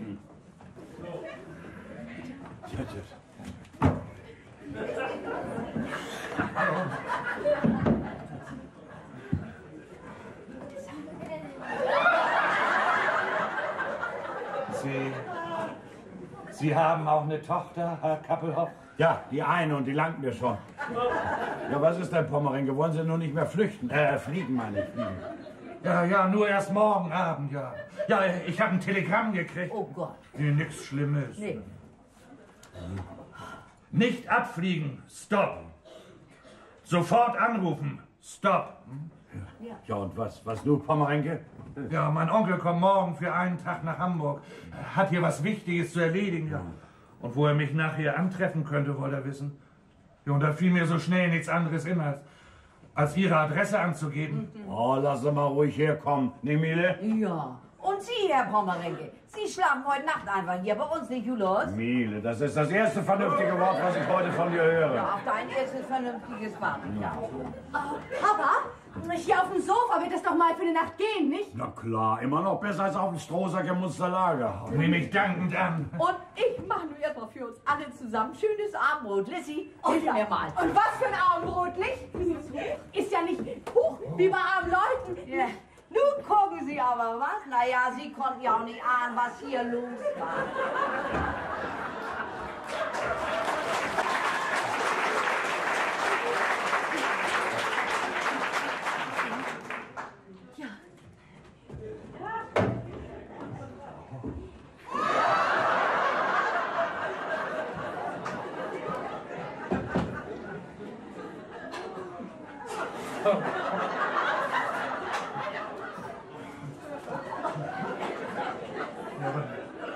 Was ist hier denn los, Herr Kappelhoff? Hier ist der Teufel los. Meine Schwester hat neugierig, wie so die Frauen sind, das Sparkassenbuch in der Kommode gefunden. Oh je. Ja, und nun? Nun rebelliert die ganze Familie gegen mich, weil das Konto ja auf 5 Jahre gesperrt ist. Aber Sie verraten doch nichts. Kein Wort, lieber beiß ich mir die Zunge ab. Ja, auch mein Onkel darf nichts davon erfahren. Kein Sterbenswort. Weshalb will er eigentlich kommen? Hat hier eine Besprechung mit Geschäftsfreunden. Ah ja. Papa, Ja? Tante Miele kann die Dose mit Kaviar nicht aufkriegen. Oh, kann sie nicht. Aber die Kommode konnte deine Tante fein aufnehmen.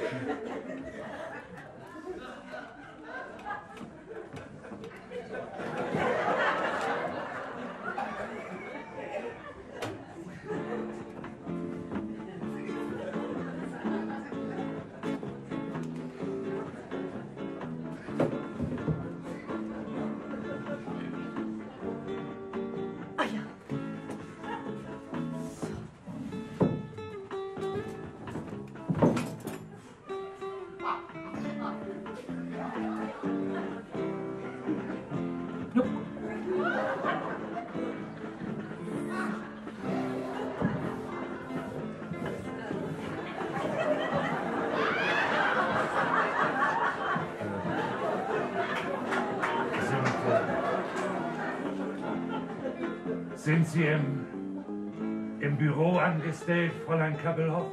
Büro? Nee, Hausangestellte bei Professor Vierkant am Leinpfad. Ja, ich muss um 11 noch mal wieder hin. Was? So spät noch? Ach, würde es Ihnen etwas ausmachen, wenn ich Sie dahin begleite? Oh, das wäre aber nett von Ihnen.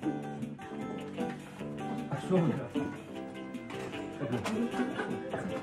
Könnten Sie da auch einen Augenblick draußen vor der Tür auf mich warten? Ja, und warum das? Ich reiche Ihnen dann was von meinen Sachen raus. Ich mache dann nämlich morgen Schluss. Was? Sie wollen Ihre Stellung aufgeben. Naja, jetzt wo Fortuna ihr goldenes Füllhorn über uns ausgeschüttet hat. Ja, wie meinen Sie das? Ja, hat Papa Ihnen denn nicht gesagt, dass er im Lotto... Na, nun setzen Sie sich hin. Ja. Über 350.000 Mark gewonnen hat? Was Sie nicht sagen. Ja, und deshalb wollen Sie Ihre Stellung aufgeben. Muss ich doch, Herr Pommerenke. Muss ich doch. Als Tochter eines Mannes, der nun fast 500.000 sein eigen nennt. Was sollen denn da die Leute von mir denken? Wissen Sie, was mir beim Brotschmieren eingefallen ist? Na? Nee. Wenn Sie erst mal in Stockholm sind, dann könnten Sie doch mal so ein bisschen rumhorchen. Ich habe nämlich gehört, fleißige deutsche Mädchen sind bei besseren Familien sehr gefragt. Oh ja? Ja, mein Onkel hat auch 2 fleißige deutsche Hausangestellte. Oh, gleich 2. Dänzt der sich aber gut, was? Er hat eine der größten Seifenfabriken in Schweden. In ganz Skandinavien ist die Firma Heinrich R. Dependahl ein Begriff. Sagten Sie eben Heinrich Dependahl? Ja.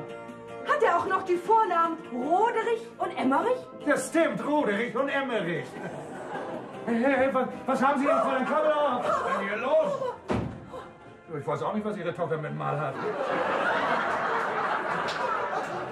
Papa, weißt du, wie der Onkel von Herrn Pommerenke heißt? Nee. Dependahl.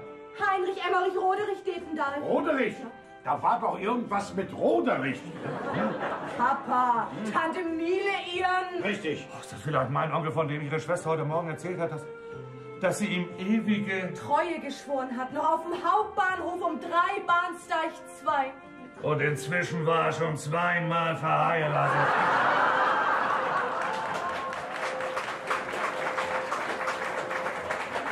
Während meine Tante Miele immer noch den Ring trägt, den er ihr am Heiligabend unterm brennenden Tannenbaum auf den Finger gesteckt hat. Da kannst du aber mal sehen, wie ihre innere Stimme ihr die ganzen Jahre was vorgelogen hat.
Ja, bitte.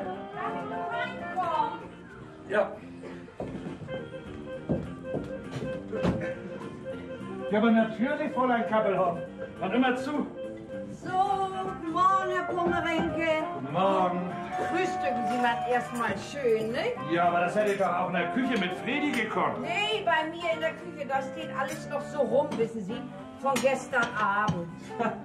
Sie waren gestern Abend aber nach dem Abendbrot auf dem Mahl verschwunden, Fräulein Kappelhoff. Ja, ich bin zu Bett gegangen.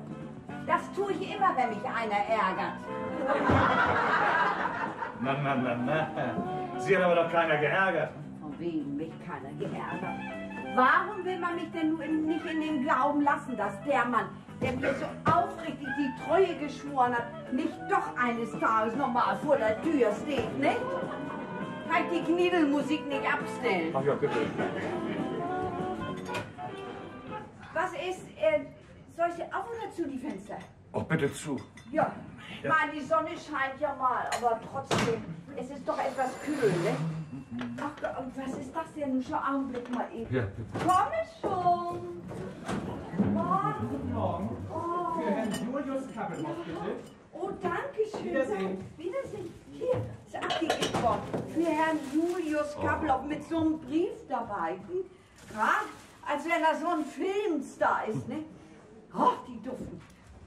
Von wegen mich nicht geärgert haben. Ein Glück, dass Sie nachher mit meiner Nichte weggegangen sind. Da kriegten Vater und Söhne sich nämlich erst so richtig in die Wolle. Naja, wegen der 4.198 Mark. Von den 5 Groschen will ich lieber schweigen. Sonst kommt mir nämlich der Kaffee wieder hoch. Wegen der...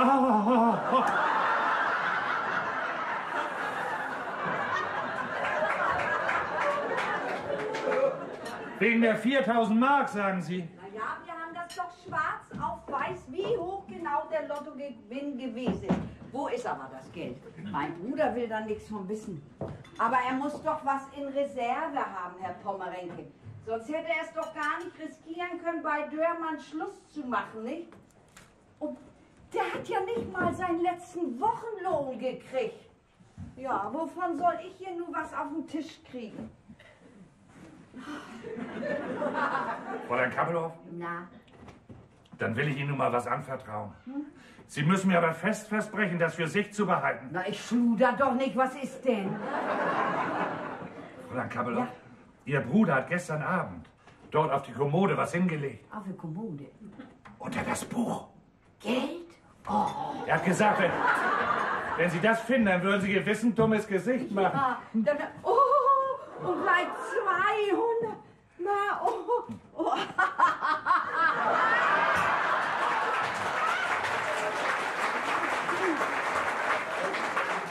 Du hat er sich ja verraten, so ein Schafskopf, nicht?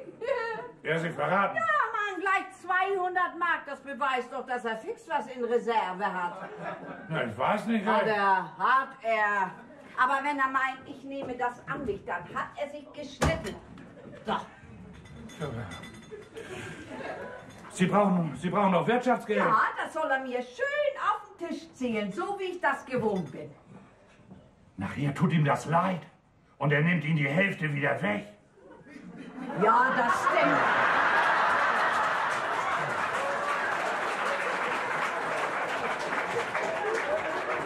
Das bringt er fertig. Ich weiß ja, wie bosartig mein Bruder mir gegenüber sein kann. Moin. Na, Tante Miele, schnackst du schon wieder von der 50 Pfennig? Ja, nun fang du auch noch an. Mach bloß, dass du rauskommst. Mir langt das schon, dass dein Vater nun den ganzen Tag im Hause sitzt. Ja. Sag mal, willst du mir nicht bitte die Tür aufmachen? Oh. Was lernst du da eigentlich im Hotel?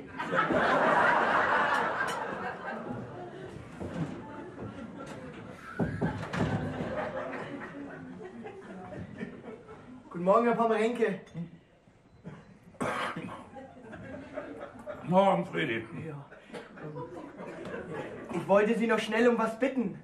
Sie fliegen doch heute Abend nach Schweden, nicht? Ja, mit meinem Onkel. Der eine große Seifenfabrik hat. Ja, und wenn Sie da so ein bisschen warm geworden sind, ja, dann denken Sie doch mal an mich. Naja, vielleicht gibt das in der Firma ja auch für mich eine Beschäftigung. Ja. Wollen Sie denn weg von hier, Friedi? Ja, bleibt mir denn was anderes über? Ich mach mich doch nirgends mehr sehen lassen.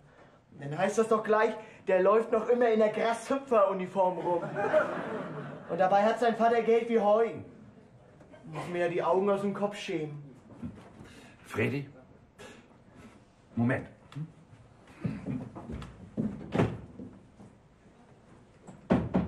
Fredi? Ich will Ihnen mal was sagen. Oh, Sie müssen nicht Sie zu mir sagen. Na schön. Sag ich also du zu dir, Fredi? Und du sagst Oskar und sagst auch du. Nee, das gehört sich nicht. Doch. Ich will dir auch sagen, warum. Aber du kannst doch schweigen. Nicht bloß schweigen. Manchmal darf ich auch nichts sehen. Ja, also Fredi, deine Schwester hat mir gestern Abend gleich so gut gefallen und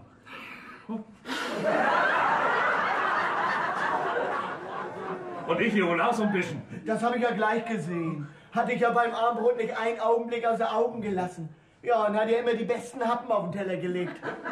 Bitte, Herr Pommerenke, noch ein bisschen Tee, Herr Pommerenke.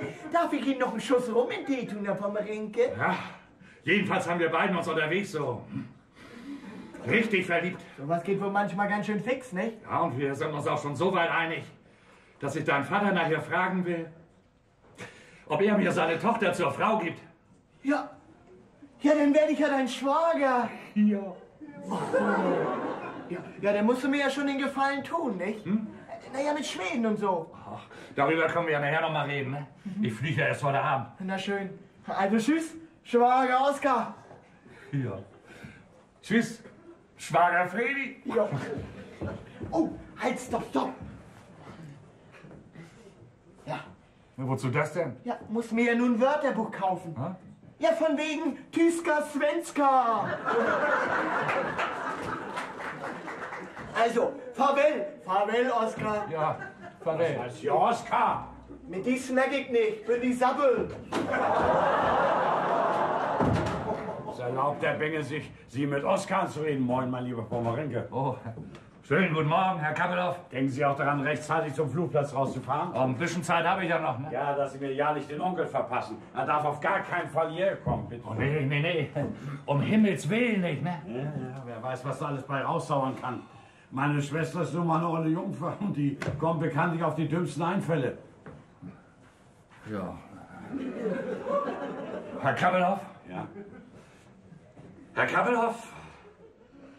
Ich habe große Lust, mich wieder zu verheiraten. Pommerenke, nun seien Sie doch vernünftig. Wer zum zweiten Mal heiratet, ist es nicht wert, dass er seine erste Frau losgeworden ist. Ja, aber Sie wissen ja noch gar nicht, wen ich heiraten will. Wenn auch reinfallen, werden Sie ja doch wieder.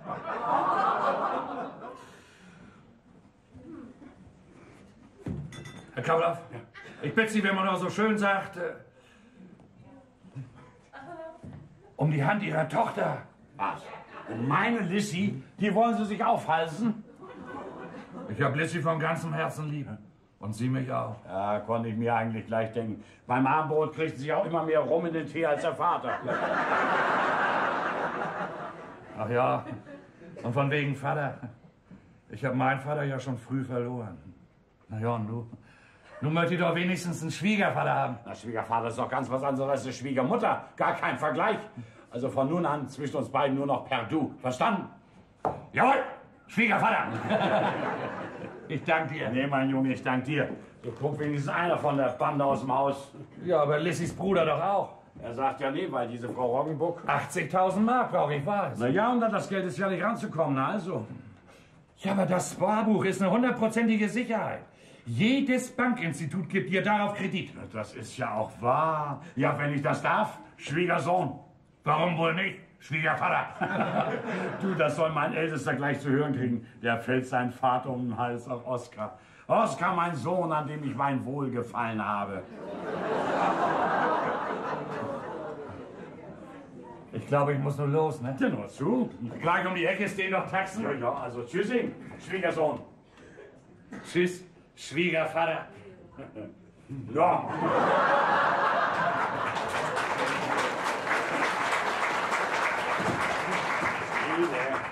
Miele! Ja, wo steckst du denn? Julius, was soll ich denn noch? Ich will doch noch zum Friseur. Du zum Friseur? Och, Na nu. Was heißt denn hier Nanu? Ich will auch mal ein bisschen hübsch aussehen, wenn dieser Besuch aus Schweden hier ankommt. Ja, du, ob der noch kommt, ist eine große Frage. Wer weiß, was so ein Geschäftsmann nicht alles an den einen Tag zu erledigen hat. Ich hoffe aber sehr, dass er kommt. Na ja, hoffen kannst du ja meinetwegen. Du sag mal, was sind das da für Blumen? Ach ja, die sind abgegeben worden für dich. Ah. Von Frau Finzelberg. Auf Finzelberg, ja, wer ist denn das? Das ist doch die junge Witwe drüben auf der anderen Seite. Mit dem neuen Wollgeschäft. So, was kann die denn von mir wollen, was? Vielleicht will sie dich ja bestricken. Lieber Herr Kappelhoff, des Alleinseins müde, schon immer mein Herzenswunsch gewesen. Ich sehne mich nach so einer stattlichen Erscheinung. Sie sind ganz mein Typ. Ja. Will die mich vielleicht heiraten, Na klar, weil du Geld hast. Und deine Tochter, die wird nur auch bald an jedem Finger einen haben. Du, die hat schon einen. Nee. Ja, Oskar Pommerenke. Den? Ja. Ja, sag mal, bist du denn damit einverstanden? Eine bessere Partie kann Lissy doch gar nicht machen. Bessere Partie? Sag mal, was redest du denn da eigentlich, wo der Mann nach Schweden flüchten muss? Im Gegenteil, er könnte keine bessere Partie machen. Du, Ne? der spekuliert ja vielleicht bloß auf dein Geld. Oskar Pommerenke? Der nicht, du. Der Ja, nicht. der nicht. Mensch, hast du eine Ahnung? Na ja, er könnte ich sagen, hast du eine Ahnung. Also, Tante Miele, ist noch Kaffee da? Ich will nur Helga raufholen zum Frühstücken. ja, nee, dann wärmt euch den Kaffee nun mal wieder auf. Ich will nun zum Friseur. Ja, willst du deinem Vater nicht guten Morgen sagen? Ich will meinem Vater sogar noch mehr sagen. War das gestern Abend noch nicht genug? Nee, noch lange nicht. Und das sollst du noch wissen. Wenn Helgas Mutter mich nicht mehr haben will, schön, fahren ja noch mehr Taxen in Hamburg. Ich kann schon eine Frau ernähren. Du hast ja noch keine. Heute noch wird das Aufgebot bestellt. Und in 4 Wochen sind wir Mann und Frau. Ah. Und wo wollt ihr abbleiben? Ja, müssen ja noch mehr Leute auf Zimmer wohnen, ne? Ja, bloß, dass die nicht so einen Vater haben, wie du einer bist. Was für ein Vater bin ich denn, mein Junge? Ach, das fragst du noch? Der Erste tut, als würde er sich freuen, wenn sein ältester Sohn solche guten Aussichten hat und... Ja, solche guten Aussichten hast du auch noch. Ach, glaub doch das nicht. Wo Helga ihre Mutter fest damit gerechnet hat. Mit den 80.000 Mark? Ja. Na, dann sollst du nur mal zu hören kriegen. Ja, nun will ich aber nichts mehr hören. Nun will ich Helga raufholen. Und dass die bei uns ein Stück Brot mit isst. Da wirst du ja wohl nichts gegen haben, nicht, Papa? Von mir aus kann sie ein ganzes Schwarzbrot verdrücken. Kein bisschen Respekt, dieser Bengel. Mensch, pass doch da auf, Mensch, geh doch da weg. Auch seine Wut ja nicht an mir auszulassen, wenn Papa so eine Riesendummheit gemacht hat. Echt eine Riesendummheit, die der ist auch kein Haarbreit besser. Konnte ich mir eigentlich gleich denken. Oh, Papa, du bist da. Ja. Tante Miele, hier ist eine Karte für dich. Und was willst du hier? Ich habe mir für heute freigeben lassen. Will doch die letzten Stunden noch mit meinem Oskar zusammen sein. Mit deinem Oskar, so. Oh, du weißt wohl schon alles? Ah, alles. Auch, dass du ihn bald nach Schweden abfährst. Und was sagst du dazu, Papa? Wär das Mann erst so weit. Du reißt dich bloß zusammen und seist du ihm nicht gleich so dreist und frech. Ach, mein Oskar ist ganz verrückt nach mir. Ja, aber auch Verrückte haben ab und an mal einen lichten Moment. Papa, wo ist Oskar denn nun? Der ist vom Flugplatz raus, muss doch seinen Onkel erwischen, dass er um alles in der Welt nicht hierher kommt. Oh, du, Papa. Du, das könnte eine Katastrophe abgeben. Bittere Enttäuschung können bei einem empfindsamen Gemüt schwere seelische Depression auslösen. Habe ich mal gelesen. Ja? Du, so ein empfindsames Gemüt bin ich bei deiner Tante noch nicht gewahr geworden. Oh, Papa, Sie können sich was in den Kopf Ja, setzen. das ist wahr. Und wer weiß, wie oft sie dann die Erbsensuppe wieder anbrennen lässt.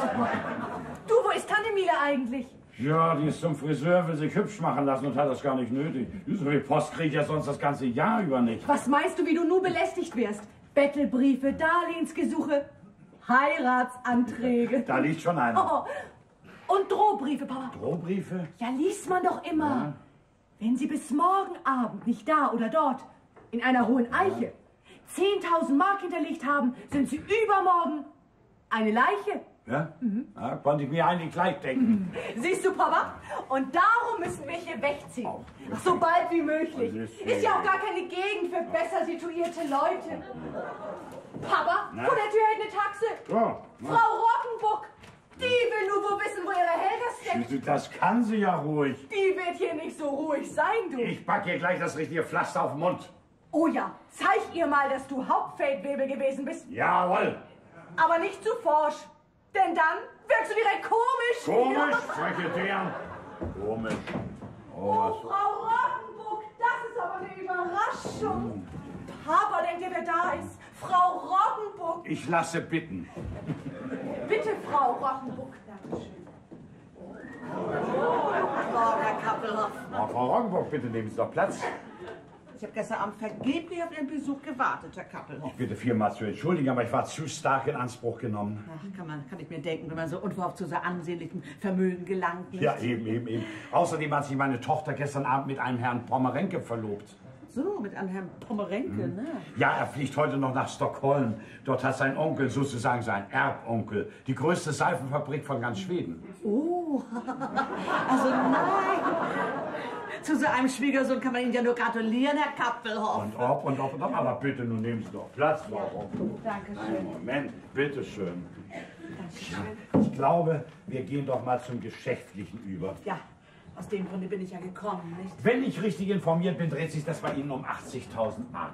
Ja, die benötige ich dringend, Herr Kappelhoff. Oh, ich könnte für Sie auch 100.000 flüssig machen. Sehr kulant von Ihnen, aber... Das kommt wieder auf 20.000 mehr oder weniger gar nicht drauf an. Das glaube ich Ihnen gern. Aber wissen Sie, mir ist es ja eigentlich nur darum zu tun, einem Geschäftspartner zu zeigen, Dass Sie nicht mehr nötig haben. Wissen Sie, was der im Sinn hatte? Entweder oder, hat er gesagt, und wollte mir die Pistole auf die Brust setzen. Sie erschießen. Mich heiraten. Ach so, Ja. also das kommt bei uns beiden wohl nicht in Frage. Nein, das wollen wir unseren Kindern überlassen. Ja. Nicht? So, Helga, komm mal mit rein und lass uns erstmal... Oh Gott, Mutter. Helga. Sag mal, willst du deiner Mutter gleich mal sagen, wo du dich die Nacht über aufgehalten hast? Helga hat unten bei Frau Peters auf Zimmer übernachtet. So. Und mein Junge war seit gestern Abend um 9 hier oben, also alles in Ehren, Frau Rockenbuck. Naja, Gott, was Unschickliches traue ich ihm auch gar nicht zu. Nicht? Und trotzdem willst du von Rudi nichts wissen. Wer sagt denn das? Ist doch alles auf Beste geregelt, nicht, Herr Kappelhoff? Geht alles in Ordnung, Frau Rockenbuck? Sie kommen heute Abend mit Rudolf zu uns. Ja? Also, ich verstehe das alles nicht. Ja, bist du denn nun doch damit einverstanden, dass ich Rudi heirate? Warum sollte ich wohl nicht? Was? Helga. Aber für dich gehört es sich nur wohl, seinen Vater höchst zu fragen, ob er dich, dummes Ding, überhaupt zur Schwiegertochter haben will.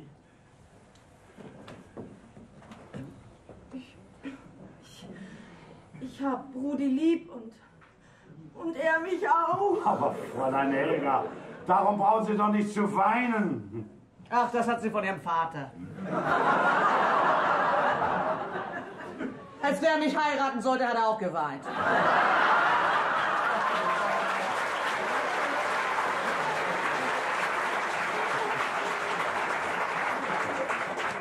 mein Häschen, das packt so schön deine 7 Sachen zusammen und dann geht es fix nach Hause, nicht? Und ein Rudi, den nehmen wir gleich mit.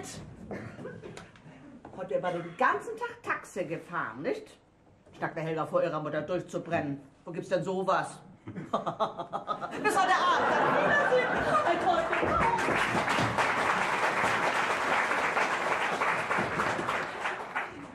Oh, Papa, Ne? du sag mir doch mal... Ne? Nun soll ich dir was sagen, was? Vorhin, als ich dir was sagen wollte, hattest du ja keine Zeit. Hattest ja Angst, deine Helga könnte dir verhungern. Ach, du darfst mir das nur nicht nachtragen, dass ich mir vorhin so einen Ton erlaubt habe. Wie deine selige Mutter. Eben noch für 1000 Mark Spektakel und nach 5 Minuten hing sie seinen Vater um den Hals und knutscht ihn ab. Also das tue ich ja nun nicht, Papa. Nee, du Lümmel, sau nur ab. Tschüss, Papa. Tschüss, mein Junge. Ach ja. Helga, bist du mal laufen? Frau Rockenbuck als Schwiegermutter. Naja. Du, Papa, Ja? wenn wir jetzt mit Rockenbucks verwandt werden, dann kann man doch hier nicht länger wohnen bleiben. Guck mal, du hast mal wieder hinter der Tür gestanden, was? Ach, Papa, du, pass mal auf. Ja? Professor Vierkant geht in 8 Tagen mit seiner Familie nach Saudi-Arabien. Für 5 Jahre. Ja, und er hat noch immer keinen Mieter für seine schöne Wohnung. 6 Zimmer und eine große Halle. Mit dem gesamten Mobiliar. Ja. Ich benötige dringend für meine epochemachende Erfindung 2000 Mark. Oh, du, das ist niedlich. Ich bin schuldlos geschieden mit 4 süßen Kinderchen. Papa, du hörst mir gar nicht zu. Ja, nur mit 4 süßen Kinderchen. Nee, mit dem gesamten Mobiliar. Und monatlich nur 500 Mark Miete. Na ja, und woher das Geld nehmen? Ja, und deine 4.198 Mark? Nun fang du mir ja auch noch davon an. Ja, da willst du nichts von hören, ne? Du hast wohl schon Bekanntschaft mit so einer schicken Frauensperson gemacht, wie? Und du schämst dich etwas, das ist ja furchtbar. Oh, wieso denn, Papa? Wenn du Geld hast, dann laufen sie sogar dir nach. Was? Sogar mir nach? Bloß deswegen, als wenn ich nicht sonst noch... Aber das ist eine Überraschung. Bitte, Herr Dörmann, treten Sie doch an. Danke sehr, danke sehr. Ja, Herr Dörmann. Tag, Kappelhoff. Guten Tag, Herr Dörmann. Ja, Sie wundern sich wohl, dass ich Sie aufsuche, was? Ja, so wundern ist überhaupt kein Ausdruck, Herr Dörmann, aber bitte nehmen Sie doch Platz. Ja, danke, danke. Ja.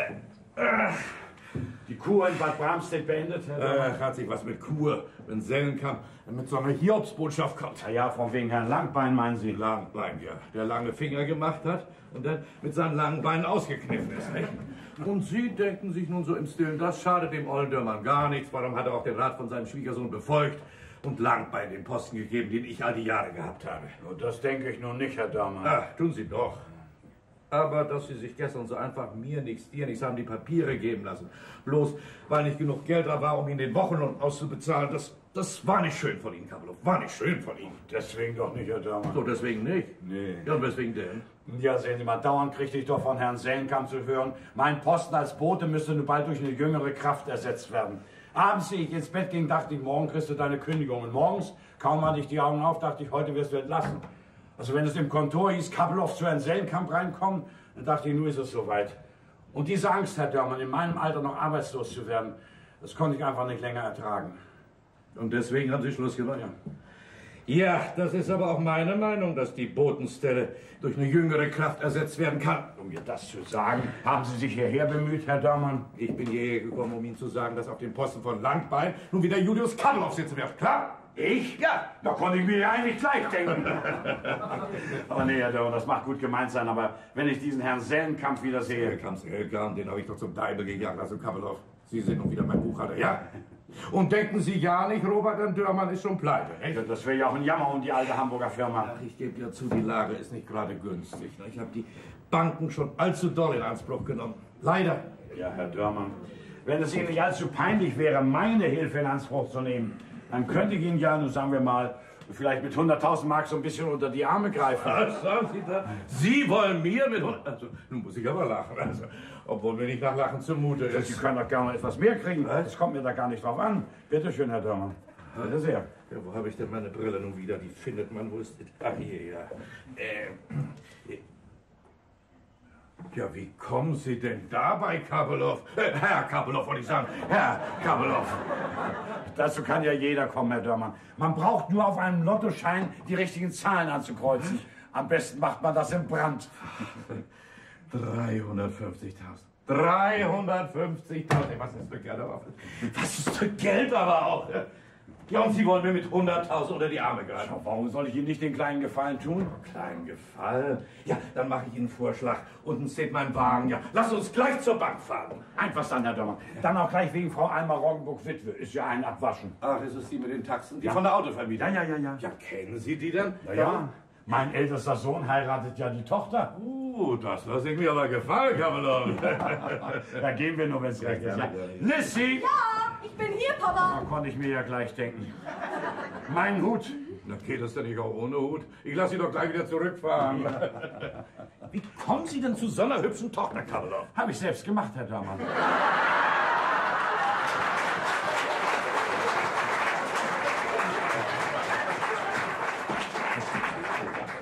Von nun an nur noch per Auto. Ja, dann halt mal immer hübsch die Nase hoch, der sieht so noch komisch aus, Ich ne? werde dann Oskar genau instruieren, wie er mit dir umzugehen hat. Wie der sich nur vorkommt wegen seinem Geld. Aua, Mensch! Du hast vor der Tür gestanden, wie? Ja, du wohl nicht, wie? Aber sag mal, wärst du da schlau draus? Wieso? Ja, ich denke, Papa kann erst nach 5 Jahren ran an sein Konto. Will das denn wohl doch auf der Bank ändern lassen? Ja, für andere Leute. Aber für seine eigenen Kinder? Du, der muss noch fix was für mich rausrücken, weil ich doch in Kürze meinem Oscar nach Schweden nachfliegen soll.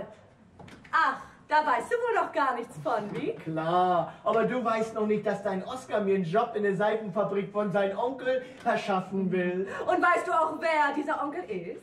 Keine Ahnung. Der Tante Miele auf dem Hauptbahnhof Gleis 2 ewige Treue geschworen hat. Sag mal, dir ist ja wohl ein Schrankkoffer auf den Kopf gefallen. Ist wahr, er heißt Dependahl und ist ihr Roderich. Das ist Tante Miele. Halt bloß deinen Mund, sag ich dir. Jo, wenn du mal so fein schweigen könntest wie unser eine. Du lässt dir das ja auch bezahlen. Oh, hallo, komm da rein. Lissy. Oskar, du bist schon zurück? Ja. Oh, Lissy, du lass ihn doch erstmal ablegen, ehe du ihn ableckst. Nett von dir, Fredi, ne? Ja, bin ich immer. Komm, Oskar. Ja. Setz dich doch. Dank dir. Lissilein. Hoffentlich hast du deinen Onkel noch angetroffen. Ich hätte ihn beinahe nicht wiedererkannt. So sehr hat er sich in den letzten 18 Jahren verändert. Ja, wir werden ja alle mal alt, nicht? Hast ihm gesagt, dass er auf gar keinen Fall herkommen darf? Nun will er aber erst recht herkommen. Aber Oskar, das wird nicht gut ablaufen. Hast du denn deinem Onkel alles von Tante Miele erzählt? Dass sie ihn all die Jahre nicht vergessen hat. Ja, was meint ihr wohl? Der Mann war tief erschüttert. Als ich ihm erzählte, sie trüge noch immer den Ring, den er ihm mal an den Finger gesteckt hat, Sogar noch am Weihnachtsabend. da fielen 2 dicke Tränen in seine Kaffeetasse. Und dann hat er gesagt, wenn sie mich nur noch will, soll ihre Treue belohnt werden. Er will sie heiraten? Ja, so schnell wie möglich. Wird ja auch langsam Zeit, nicht? Was wird nur Tante Miele dazu sagen? Als wenn meine innere Stimme mir das nicht immer gesagt hat. Da habt ihr das von wegen meine fixe Idee. Nu wird Tante Miele Fabrikantengattin. Du, da schließt einer die Tür auf. Ach, ausgerechnet zurückkommen. Oh, Tante Miele, komm rein. Wieso bist Wir haben du denn Neuigkeiten. zu Hause und du bist auch... Was geht dir eigentlich? Tante Miele, du hast ja keine Ahnung, was sich alles ereignet hat, wo du so lange weg gewesen Was bist. hat denn hier so lange mit? Wenn ich nur zu 3 Friseuren musste ich laufen. Was? Überall war besetzt, keiner wollte mich annehmen. Ja, immer bis Mittwoch besetzt. Wollt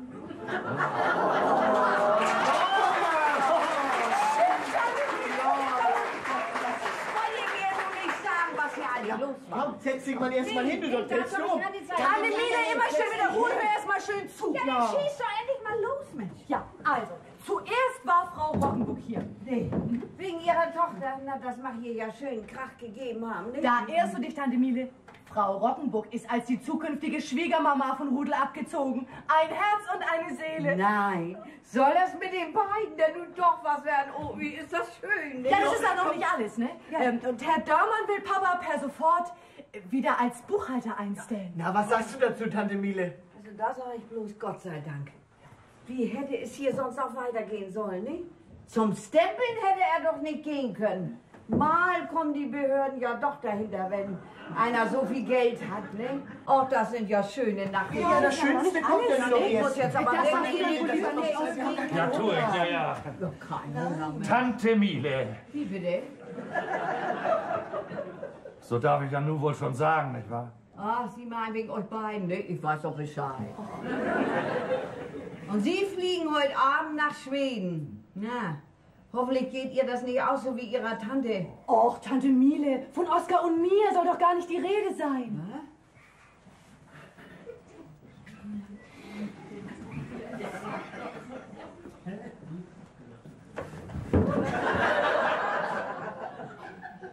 Tante Miele.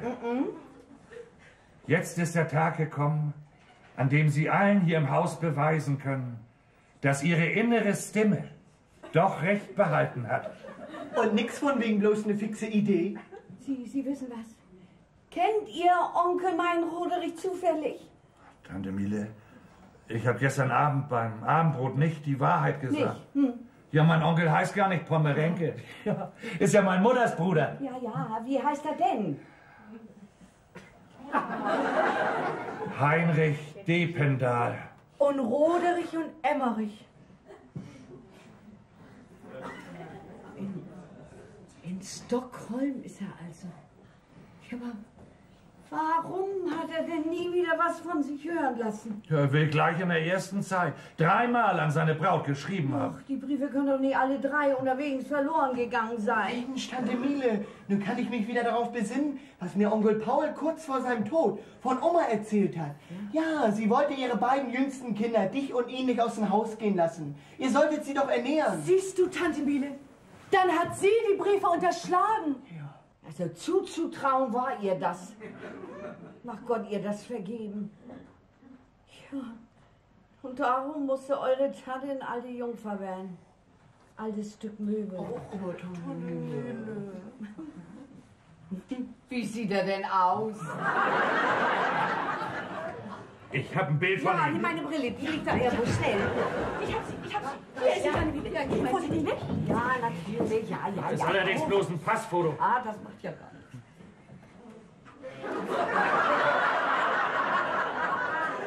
Das ist er. Der hat ja einen total kahlen Kopf. Früher hatte er so schönes, volles Haar. Fühlte sich so weich an wie Seide. Bis heute noch, wenn ich über den Küchenbalkon den Mopp ausschüttle.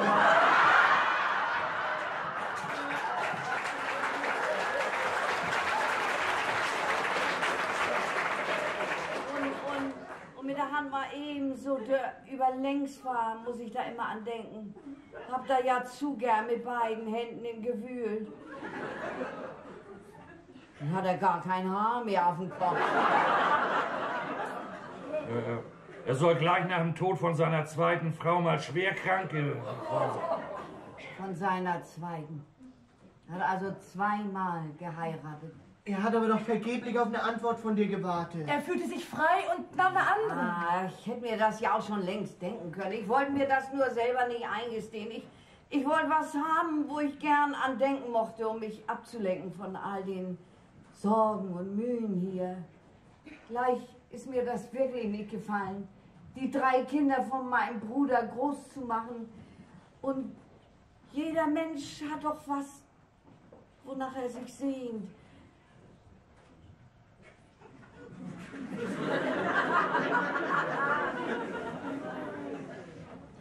Tante Miele, das kann ja nur noch alles eintreffen. Ja, er hat gesagt, wenn Sie ihn nur noch mögen, denn... Du noch? Nee, du willst ihn gar nicht mehr wiedersehen. Mensch, das hätte ich mal wissen sollen, wäre ich doch nicht zum Friseur gegangen. Wie sehe ich nur aus, nicht? Der hat mir sogar noch einen Lippenstift angedreht. Was soll ich bloß, damit mir das wieder schmeckt? Aber er kommt doch hierher. Ja, um 4. Ja, da bin ich nicht zu Hause. Aber Tante Miele, du kannst doch Oskar, seinen Onkel, nur nicht vor den Kopf stoßen. Ach, wo wir doch jetzt verwandt werden. Ihr Nicht, beiden, Oskar? ihr seid ja denn in Schweden, nicht? Und Verwandte können überhaupt gar nicht weit genug von einem weg wohnen. Tante Miele, ich gehe nur auch bald nach Schweden. Nein, du willst auch weg? Ja, Rudi, der geht ja nur auch aus dem Haus. Hat mein Bruder schon gewusst, wer ihr Onkel ist? Seit gestern Abend, ja. Und? Ja, und er hat gesagt, das wäre wohl besser, wenn mein Onkel gar nicht herkäme. Wollte also selber nicht. Hatte wohl Angst, auch seine Schwester können ihn allein lassen, nicht? Das ist er, das ist er. Wenn ihr vor euch habt. Julius, du musst nicht denken, dass ich dich allein lasse. Ich bleib bei dir, Julius, immer bei dir, bei meinem großen Bruder. Was hat das denn zu bedeuten? Oh, Julius, beinahe 30 Jahre hat mir Roderichs Bild vor Augen geschwebt. Und du ist das so einen alten, schrumpeligen Mann. Mit total kahlen Kopf. Um den wandere ich doch nicht aus nach Schweden. Nee, lieber nicht, Miele. Papa, bist du jetzt wieder Buchhalter bei Dörmann? Buchhalter? Nee, das bin ich nicht. Aber ab morgen gibt es in Hamburg die Firma Dörmann und Kappelhoff. So wird sie eingetragen ins Handelsregister. Julius, da kommt unser Name ja in die Zeitung. Mein herzlichsten Glückwunsch, Schwiegervater. Danke, Und mir auch, Papa, du. Und dann bin ich ja auch nicht mehr satt. Danke, Kinder, danke. Also das hättet ihr miterleben müssen. Robert Dörmann hat das Personal zusammengetrommelt, mir die Hand auf die Schulter gelegt und mich dem Personal als Kompagnon vorgestellt. Diese Gesichter.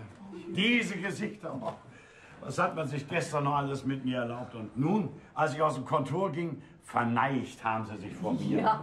Die Türen weit aufgerissen. Auf Wiedersehen, Herr Kappelhoff. Kommen Sie gut heim, Herr Kappelhoff. Oh, wie die Menschen doch gleich anders zu dir sind, wenn du Geld hast, Schwiegervater. Brauchst sie nur das Buch unter die Nase zu halten. Schon liegen sie alle vor dir auf den Knien.